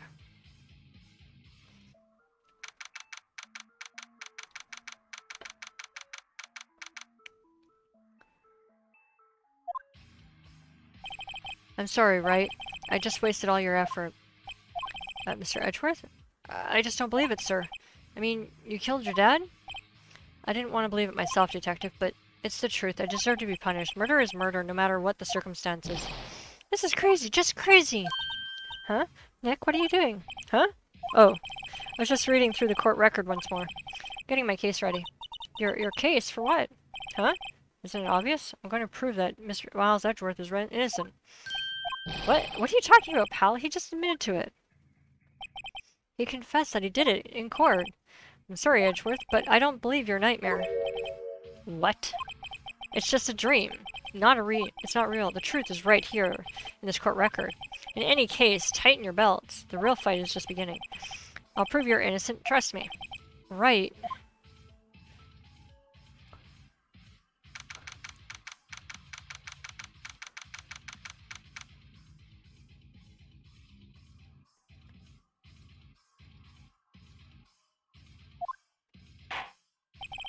Now then, I would like to resume our trial. Judge, Miles Edgeworth has admitted to his own guilt. He has confessed his crime. Let's begin by hearing his testimony. Then, though pointless, let the defense do their cross-examining. Statute of limitations runs out today. Though it's unconventional for me, I'd like to run this one by the book. I see. Does the defense have any objections? No, Your Honor. Von Karma, you knew this was going to happen from the beginning, didn't you? Yeah, well, technically it is a new trial. Very well. Miles Edgeworth takes the stand. Will the witness state his name and profession? Miles Edgeworth, I am a prosecuting attorney. Mr. Edgeworth, 15 years ago, you mistakenly killed your father, Gregory Edgeworth. Is this correct? It is correct. Then testified the matter to the court. Yeah. When Edgeworth was telling me about the dream yesterday, I noticed something. One detail didn't quite fit. That will be the key, but only if I can get it to work. Please, please, please. I think she's still trying to reach her sister. DL6 incident. That day, I'd gone to the courtroom to observe one of my father's trials. As we went to leave, an earthquake struck, trapping us in the elevator. My father and Mr. Yogi lost their composure and began to argue. Just then, something heavy fell at my feet. I picked it up and threw it at Mr. Yogi. I wanted them to stop fighting. Why does everyone love Edgeworth so much? Well, they didn't initially, but Phoenix went to school with him, and Edgeworth actually helped him out in an incident then. So then they became friends. So I don't know. Or are you referring to loving him for the crime? A moment later, there was a single gunshot and then a scream. I know, right? Knew him, but the girls are too young to have known him. Not Mia. Mia was actually older. Mia just pops in to help Phoenix. Maya, I don't know. I really don't. Maybe she has a crush on him. I don't know. It was a terrible scream. I remember it to this day. That's all. And until now, you thought this memory was a dream. We were stuck in the elevator for 5 hours. The oxygen in the elevator ran out, and I lost my memory of the events. Bah! Same claim Mr. Yogi has made. Very well. Mr. Wright, your cross-examination, please. Yes, Your Honor. The DL6 incident. That day, I'd gone to the courtroom to observe my father's trial. As we went to leave, an earthquake struck and trapping us in the elevator. My father and Mr. Yogi lost their composure and began to argue. Just then, something heavy fell at my feet. I picked it up and threw it at Mr. Yogi. I wanted them to stop fighting. A moment later, there was a single gunshot. Objection! Are you sure? Only one gunshot. Yes, I'm sure of that. I heard the shot and the scream. Then everything faded. I was unconscious until the rescuers came. I see. No, Your Honor. Unfortunately, you don't. Look at this file one more time. This plainly contradicts the witness's testimony. You do enjoy dragging out that file, don't you? I don't accept this evidence unless you can tell us what page it's on. Which page contradicts it? The victim data. Look at the victim data in this file. It says quite plainly the murder weapon was fired twice.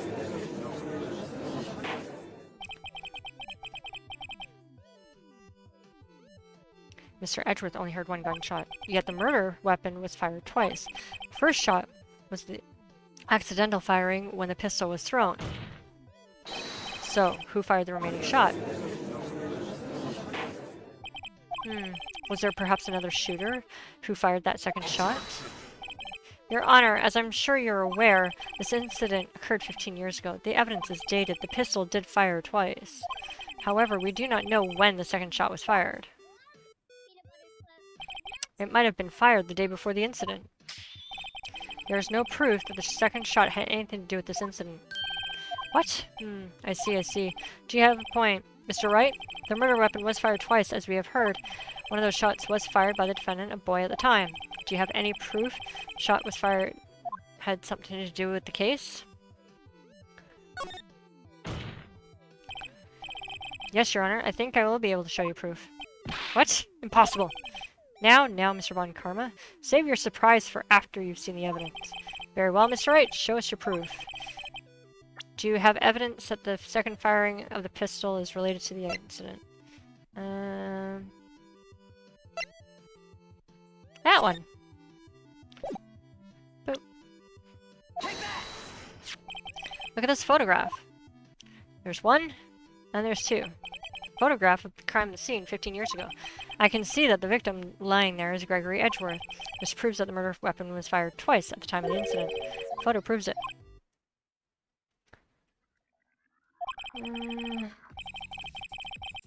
So let me get this straight. This photo proves two shots were fired. Where? Your Honor, please get a clue. Show the judge the contradiction in the photo. Right there! It's hard to miss! It should be obvious. The contradiction is here. I see a bullet hole in the door. Your Honor, Gregory Edgeworth was killed by a shot from the pistol, yet there is also a bullet hole in the elevator. Not if you're as obtuse— Yeah, no kidding, right? We also know that the murder weapon was fired twice. Thus, someone other than Edgeworth fired the second shot. And if he'd thrown it, probably hit and went through the door. So therefore, that's the first shot, and then the second shot went and killed his dad. Mr. Wright, what are you driving at? It's simple, Your Honor. At the time of the incident, two shots were fired. One went into Gregory Edgeworth's heart. The other hit the elevator door. Remember that the defendant lost consciousness after the shot he fired rang out. In conclusion, we must agree that the second shot was fired by someone else. Mr. Wright, but who could that someone else be? The murderer, of course.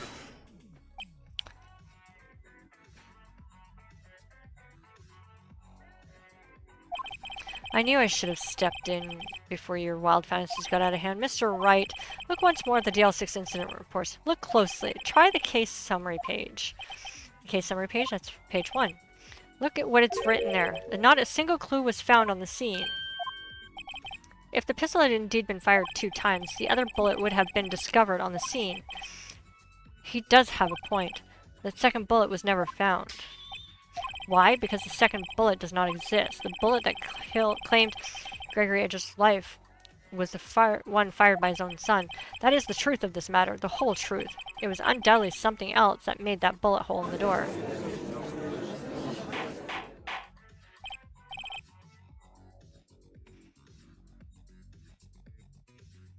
Order! I will have order! Mr. Wright has proven one thing to us quite clearly. The murder weapon was fired twice at the same time of the incident. However, as Mr. Karma says, the second bullet fired not found. And which bullet did he drop? Supposedly, according to the label, it was the one found in the body. It is highly unlikely that the police merely overlooked the second bullet. So, all we have is a single bullet fired. I'm afraid I have to discount the defense's claim. Tisk, tisk, tisk. I praise the judge for his wisdom in the matter. I'll have a half ham and a pineapple, half pepperoni, I'm not sure. What? Pizza? What? You pineapple. Is it?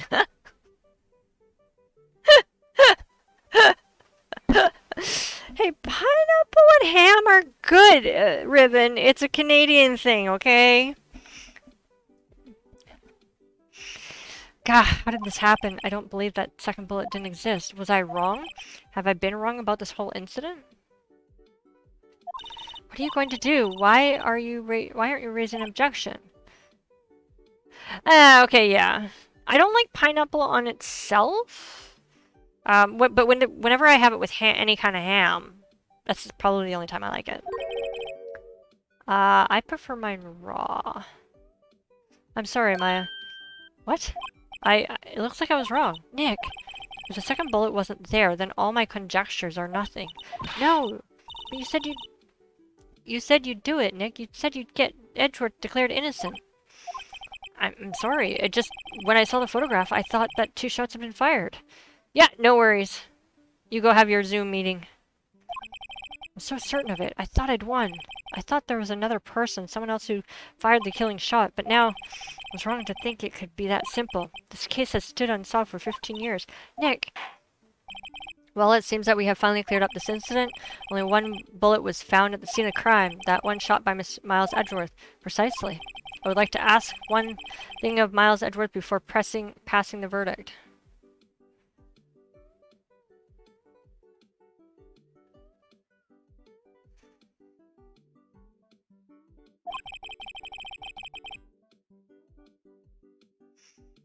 Have you been paying attention to the trial so far? Yes, Your Honor. Do you have any objections? Nope. No, I do not. No, so you killed your father, though that was not your intention? Yes, I did. Oh no, he's accepted the guilt! Very well. The statute of limitations on murder of Gregory Edgeworth runs out today. Therefore, I must pronounce the verdict of the defendant right here. Right now! Indeed. Does anyone have any objections? I've been here before. Just like my first day in court. There are so many things I know I should be saying, but my mind's gone blank. I can't find the words. Mr. Wright? I have an objection. Your Honor, I object. Tisk, tisk, tisk.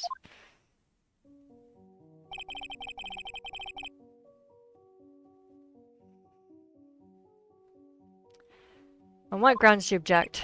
Nick, I don't know. I don't know. God. It must exist. The second bullet. Ah! What? Io keeps looking at us with... Yeah, I know, right? What did you just say? Nothing. Second bullet must exist. But where? Someone took it. It seems waiting is not going to produce us any answers from Mr. Wright. Wait, Your Honor. The second bullet. It existed. What? But we've just heard proof that it did not exist. I realize that, Your Honor. I'm really grasping here. It's just someone took it from the scene of the crime. That's what happened. But... the murderer. Murderer? Then tell us who is this murderer. I'm still thinking about that one. So the criminal took the second bullet, but why? Huh? First of all, how would they have found it? It's not easy to find a stray bullet, Mr. Wright. Was there some pressing need for the... Didn't need it. Why would the murderer have spent the time looking for the stray bullet? I haven't got a clue. What's wrong, Mr. Wright? The murderer had no reason to take the bullet. You don't want to admit it, but it's true. Had to take it. Had to take it. The murderer... What does that mean? You're thinking too normal. Think crazy. Don't think why the bullet was taken. Think why the bullet had to be taken. Mr. Wright? Yes, Your Honor. I had no idea what I'm doing. Well, the murderer had no intention of taking the bullet from the scene. But the murderer had to take that bullet. Had to. Mr. Wright, what do you mean?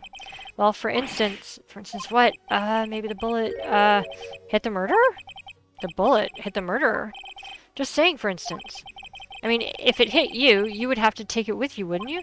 It's not like you could perform surgery right there, you know? Wait a second. I was just talking off the top of my head, but what if that really happened? Let me get this straight. So at the time of the murder, the murderer himself was shot. and they left the second bullet inside of them, thus leaving only one bullet at the scene of the crime? Yes, I guess that's how it would work, yes. But there's a problem with that. The other two people rescued from the elevator, Miles Edgeworth and Yanni Yogi, were both unharmed. So that would mean the murderer came from outside, yes.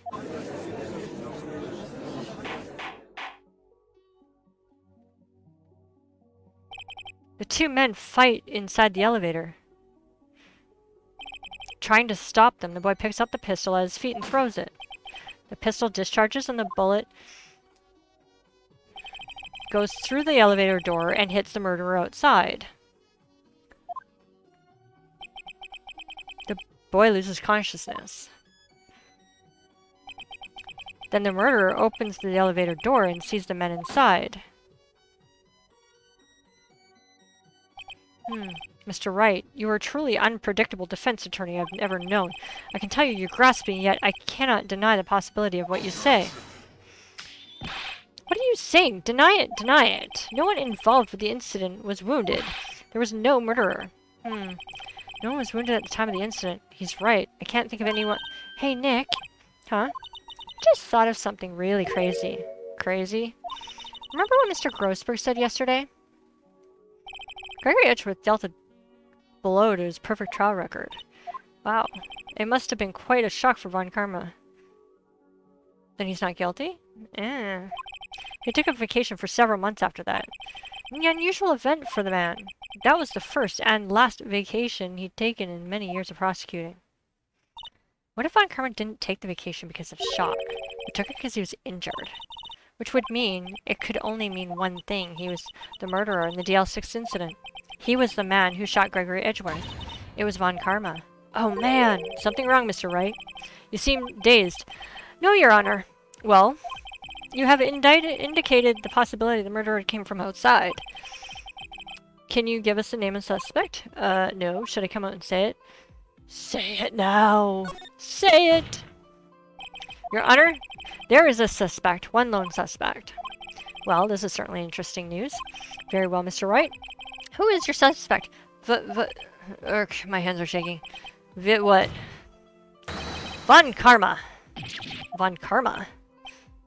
I mean, he did take all the evidence out of the police records. I'm sorry. You mean the Von Karma? The prosecutor? The one standing right over there? Bah! You don't object?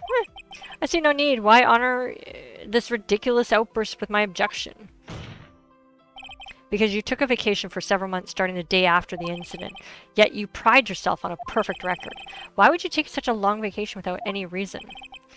So you're claiming that I took a vacation to heal my injury from the incident. Fascinating. Prove it. I would have needed to have surgery, no? Where did I go under the knife at Mr. Wright? Bring the doctor that operated on me. Have him testify. Nick, let's find out who his doctor is. It's no use. Edgeworth? I know Von Karma, perhaps too well. He's perfect. He wouldn't leave clues. He probably didn't undergo surgery. That would leave a doctor as a witness. Grr, nobody's that perfect. So, what? Did Von Karma pull the bullet out by himself? You object to everything else. Yeah. I can object to everything. Or you mean Von Karma? Yeah, Von Karma does, yeah. It's insane. No, he couldn't have. You can't just pull bullets out by yourself. Yeah, you can, Maya. Wait. What else does that... The bullet has to be somewhere, but where? Tisk. Well, Mr. Wright? Can you produce evidence to prove that I was shot? Yes. I still have a toy.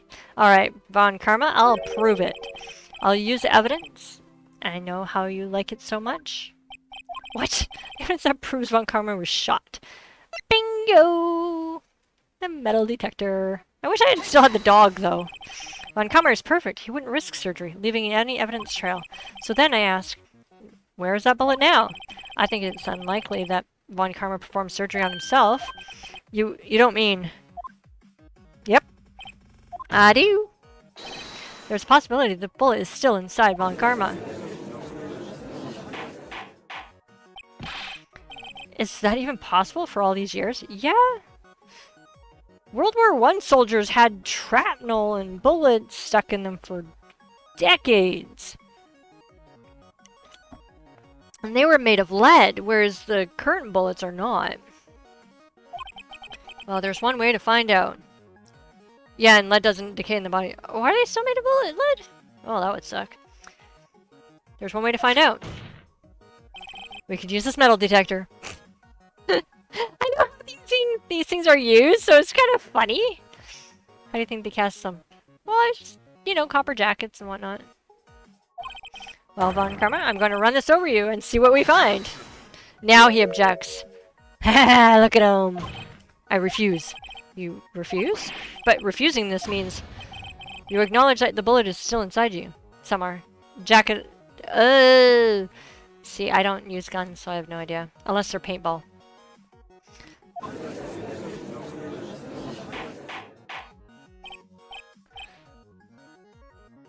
Order, order, order!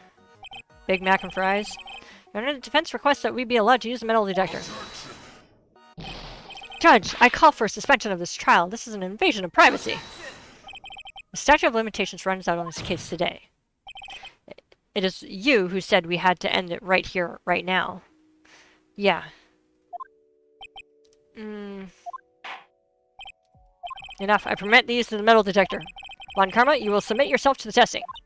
Nick, what does this mean? I don't know, but we have to give it a shot. He's holding his arm, folks. Do do do do do. I can just imagine. Beep. Beep. See this big long beep here? That tells you hit a bullet. Reacted something's inside his right shoulder. Yeah, exactly. The bullet. Mr. Von Karma? You. It was you. I was afraid this would happen, and so I remained silent. Indeed, there is a bullet in my shoulder. However, it has nothing to do with this incident. What? I was shot in the shoulder long before the DL6 incident. I claim that the bullet in my shoulder has no relation to the DL6. Ooh, let's pull it out of him to prove it. Yes! Yes!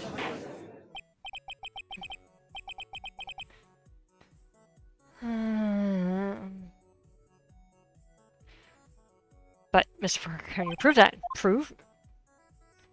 Brings out the planner. I have no objection. I have no obligation to prove anything. Is it Mr. Wright? It is Mr. Wright who must prove something here, not I.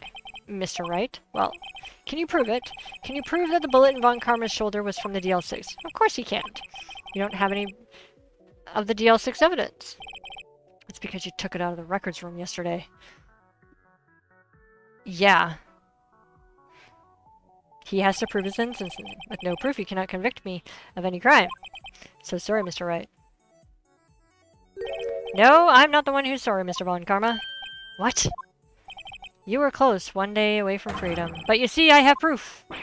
What? Who would have thought you would dig your own grave trying to convict Edgeworth? I can link the bullet in your shoulder to the DL6 incident. And here's my final proof. Pistol bullet. Oh, that's the wrong pistol bullet. That's a bullet. Where did you get that? This is the bullet used in the DL6 incident. This is the one taken from the heart of the victim, Mr. Gregory Edgeworth. The bullet is preserved quite nicely with all the ballistic markings intact. Ballistic markings? You may recall the term. It came up in the first trial 2 days ago. Ballistic markings, the fingerprints of a weapon. All bullets fired from a gun are marked with the weapon's unique pattern. By examining the markings, you can tell which weapon fired the bullet. It's quite accurate. We have 2 bullets in our possession. Known that. Exactly. One, the bullet removed from Gregory's Edgeworth's heart. The other, Mr. Von Karma, is the bullet buried in your shoulder. We can analyze both bullets. Then, if the markings matched, we would know that both bullets have been fired from the same gun. The very same pistol. In other words, the murder weapon that killed Gregory Edgeworth. Mr. Von Karma, you will let us remove the bullet from your shoulder. Then we'll compare the ballistics markings to those on this bullet. and solve this case once and for all. Well, Mr. Von Karma? He's grumbling. Ah! He just hurt his own arm. Rah! That scream. I've heard that scream before. Wait. Help, I can't breathe. Quiet. I said quiet, you're not making this any easier. Stop breathing my air, I'll stop you. Stop breathing my air! Get away. Throws it. Get away from my father. Bang.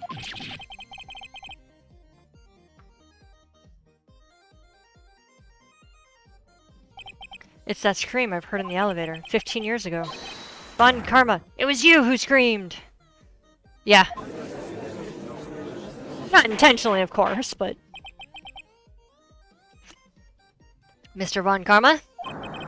Rah!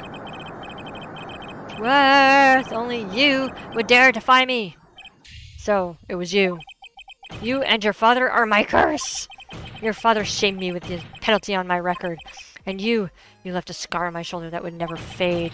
I'll bury you! I'll bury you with my bare hands! Death, death, death! Dude, you're gonna give yourself a concussion!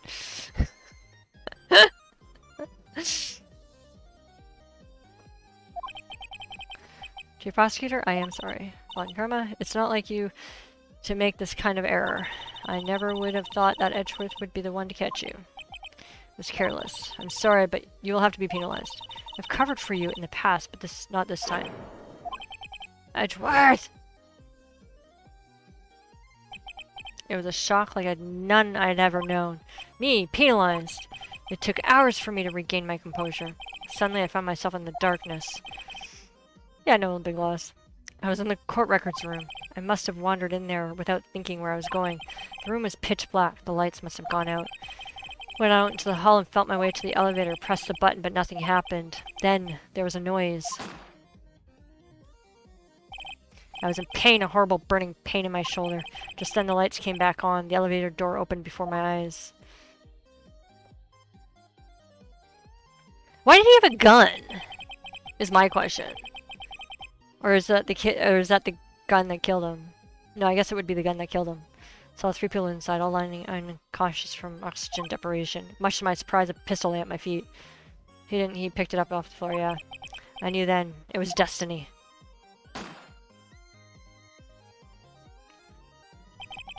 In his last moments, Gregory Edgeworth was still unconscious. So at least he didn't feel it. He died never knowing who had shot him. Later he spoke through a medium, blaming Yogi. He was fooled. It was a perfect crime. So he didn't know. Tisk. Who would have thought another man would have come to open that elevator door? Judge, what? What are you doing? Do your job. Bring an end to this miserable charade. Now, end it. Very well.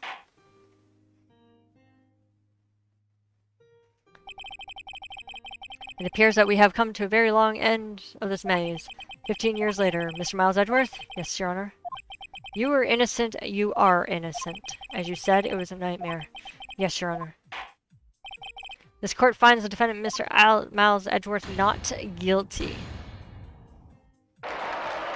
Again, for the second time. That is all. This court is adjourned.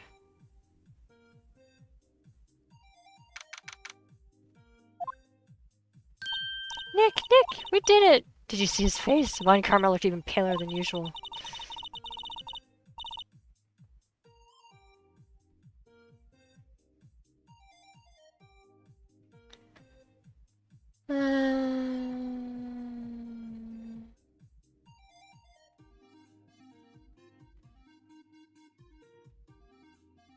How...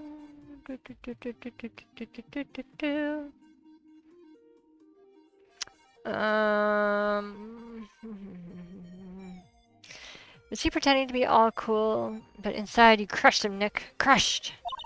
I gotta say, I'm impressed. It was pretty close, though. I was sure we had it. I know, I was on the verge of tears the whole time myself, but now it's all just a good memory. So, it's finally over, Edgeworth. That's a double jeopardy. Yeah! Right? Yeah? I'm not sure how to say this. I know. Try thank you. I see. It's just thank you, right? You're welcome. I think you could have done better than that. Sorry, I'm not good at this sort of thing. You gotta learn, Edgeworth. She's got you there. Whoop! Amazing, pal. You pulled through just like I thought you would. Never forget this. I owe you one, pal. And tonight, let's party. Dinner's on me. Yeah, my salary went down a bit this month. But who cares? See, Mr. Edgeworth, you should take a lesson from this Detective Gumshoe. That's how you say thank you. I see. Whoop! I feel foolish. Don't worry. Take it a little at a time. You'll get used to it. It's been 15 years since I've seen Edgeworth this unguarded. Hey, y'all! Loda! Y'all were great in there. Thank you. Yo, Edgeworth. Congrats! Thank y'all very much. I knew you were innocent from the start, of course. Just look at you. You wouldn't stick your hand in the cookie jar even if no one was there. You were the witness from the first day of the trial, weren't you? Yeah, well, let's be bygones be bygones. Speaking of which, what are you doing now, Loda? Who, me? I went back to college. I gave up trying to be an investigative photographer pretty quick. Really? That's too bad, huh? Isn't that the hot dog guy from the park? Huh? It's over, Nick. My life is over. Why the sad face? What happened now? Okay. Oh, Nick. I'm not long for this world. You don't look sick. It's Kiance. She's gonna live in Paris, Nick. Paris! She's leaving me behind. Should have seen that coming. Yo, Edgy. There you are. Yes, here I am. Congrats, Edgy. Here's a little gift for me in celebration. Celebration? That's unusual for you. Harry Butts, you come along too tonight. My treat, pal. Huh? Oh, thanks. Looking forward to it. Yo, Nick. That's the suit that questioned me. When he says treat, that's not police talk for prison food, right? Right? I think you'll be fine, Larry. Right. Yeah? What's up? The envelope that Larry gave me. It's got money in it. Yeah, well, yeah, that's not strange. People give money away to celebrate times. It's $38, right? Huh? What a weird amount. I mean, it's not a little, but it's not a lot either. $38 exact. Nick! Wasn't that exactly the amount of lunch money that was stolen from Mr. Edgeworth in school? $38? No. No, Larry, it was you! What are you so surprised about, right? Huh? Larry was absent that day from school, right? But that doesn't automatically rule him out as a suspect. What? Think back to the day 15 years ago. Larry took the day off, but he was bored, so he came into school anyway. Then he saw the money laying there, and the rest is history. Never was good at history. Edgeworth, you didn't know... Did you? I suspected. I just couldn't picture Larry protecting you like he did that day. Everyone else was saying you did it. The whole class was against you, remember? Yeah, too well. Right? You may not know this, but we used to have a saying back in school. When something smells, it's usually the butts. I know. Really, right? Surprised you didn't figure it out. Well, this sure isn't expected turn of events, hey? Edgeworth? You should have told me. Now, Nick, it was 15 years ago. Don't you think the statute of limitations has run out, Mr. Edgeworth? I'd say so, yes. There you have it! Grr. Where does that leave me? I become a defense attorney because of what you two did. Well, you've always been something of an insufferable emotionalist. Yeah. You get all worked up too easily, too. Death. The death sentence for both of you. Man, if only I'd known, I'd become a prosecutor. Same goes for me, only the other way around. For the longest time, I thought I might have killed my own father. I thought I might be a criminal. I became a prosecutor in part to punish myself. If I had known the truth, I might have become a defense attorney after all. Edgeworth? Want to switch, right? Okay, some of Edgeworth reminds you of someone you grew up with. Hey y'all, line up. I'll take a photo. Yay, photo time, let's go. And after that, dinner's on me. Careful, dude. Yeah, a certain lawyer. Yeah. Detective Gumshoe took us out on the town that night. We celebrated Edgeworth's newfound freedom, even though Edgeworth himself was still in detention. He hasn't been let out yet. 5:02 a.m.? Dang! I might have a little bored overboard yesterday. My head hurts. Huh? It's still only 5. Maybe I should go back to sleep. Huh? What's this? A letter? Good morning, Nick. You were really impressive yesterday. Just after I came to bed. Yeah. Seeing you. It made me think about what I'm doing here. I'm a spirit medium, in training of course. I wanted to help Mr. Edgeworth too. I wanted to help you. But I couldn't. I was useless. So I've decided to go back to my training. I'll become a full-fledged spirit medium, for starters. I couldn't say it to your face, so I left this letter. Goodbye, Nick. Oh, great, now I'm without a receptionist. What time is it? Ah! The first trains for the mountains have already left. To the station!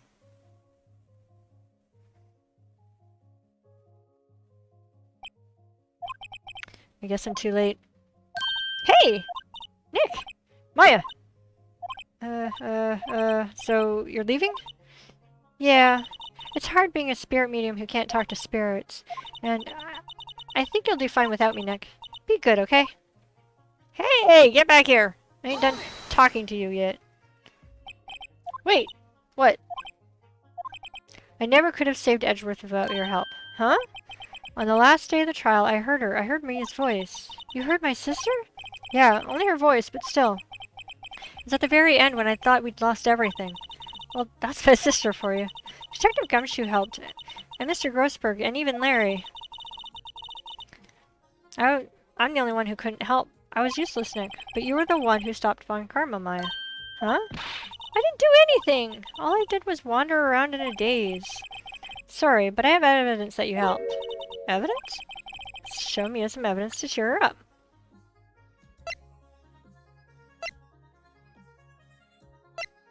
Take that! A bullet? Von Karma was convinced that he had taken all the evidence pertaining to DL6, but you were the one who rescued the last piece of evidence we needed. This was the bullet that put an end to Von Karma, and you were the one who gave it to me. Nick. Thanks, Maya. I couldn't have done it without you. I'll be back soon. Huh? I'm going to complete my training and come back. Okay, I'll be waiting.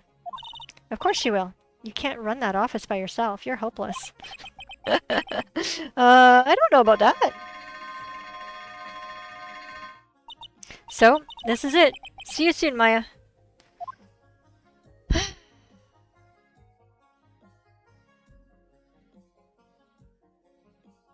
Thanks, Nick. Yeah. No, he is really helpless. Yeah. Time to turn a new page and say goodbye to the novice defense attorney that I once was. Now a new story begins, with the same old crazy cast of characters. Ha! Don't think you've graduated yet, amateur. Mr. Wright, perhaps you'd like to rethink that claim. Yes, Your Honor? Uh-oh. I got a bad feeling about this. Objection! Wait, there's one more! There's supposed to be one more episode. Hey, pal, Mr. Edgeworth came down to the precinct to wish me a Happy New Year. Talk about a pleasant surprise. Whoop! Detective Gumshoe. Then he hung his head low and went right back to outside. Kind of like he was embarrassed or something. Strange, huh? You think?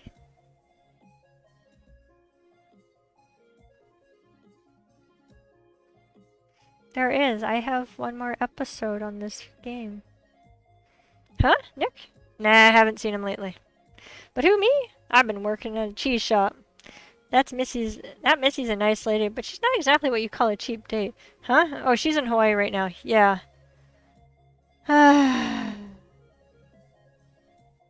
It's got another date.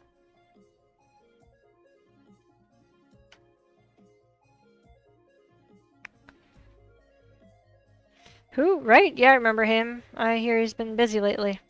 You know, not to ring my own bell, but I sort of taught him everything he knows. I'm sure he's grateful. That's the first prosecutor.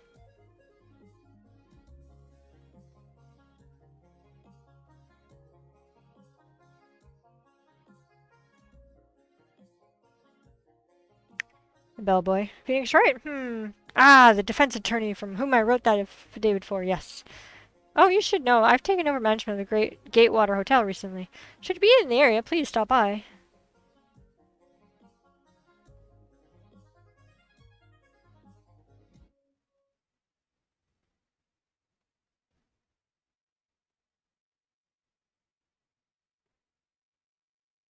Hmm.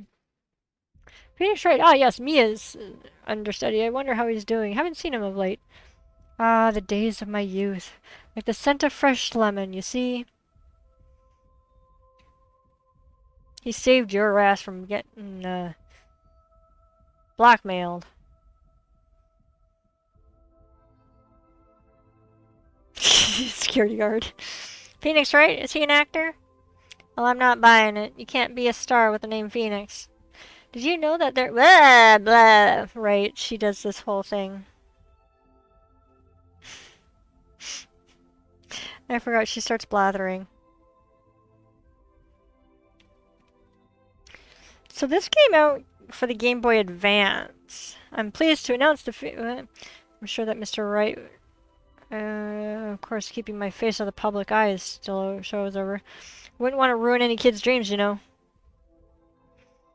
So this came out in Game Boy Advance, and they re-released it for the DS. That's where the next episode comes from.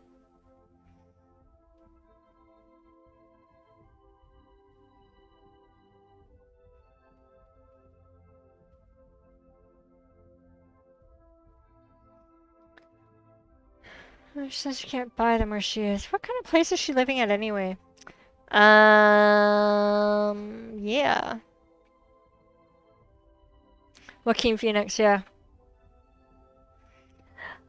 I don't know what it had to do with him. Right? Who's that? You want to talk? Let's talk, Pink Princess. All right.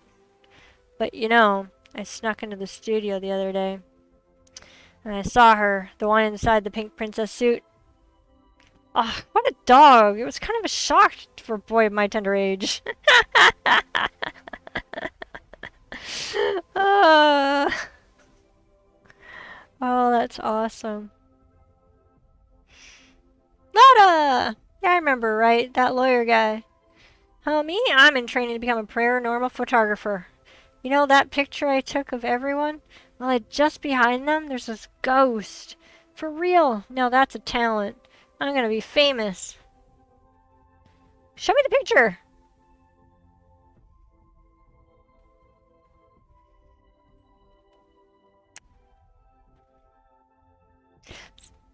Victory! Ah, Mia. Look, he smiles.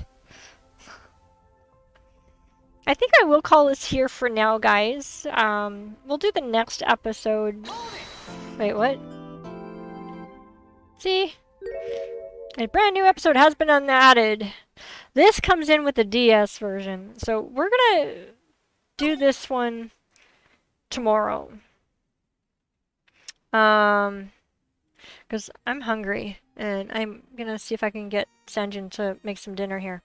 But we'll be back later with Valhalla, a cyberpunk bartender. Yes, I want to save it. And then we'll just play tomorrow. I'm supposed to bake tomorrow, but I think I'll do it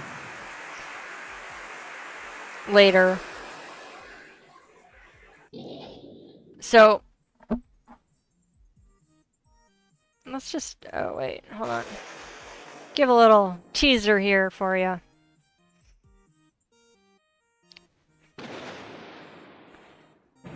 This is 5th episode.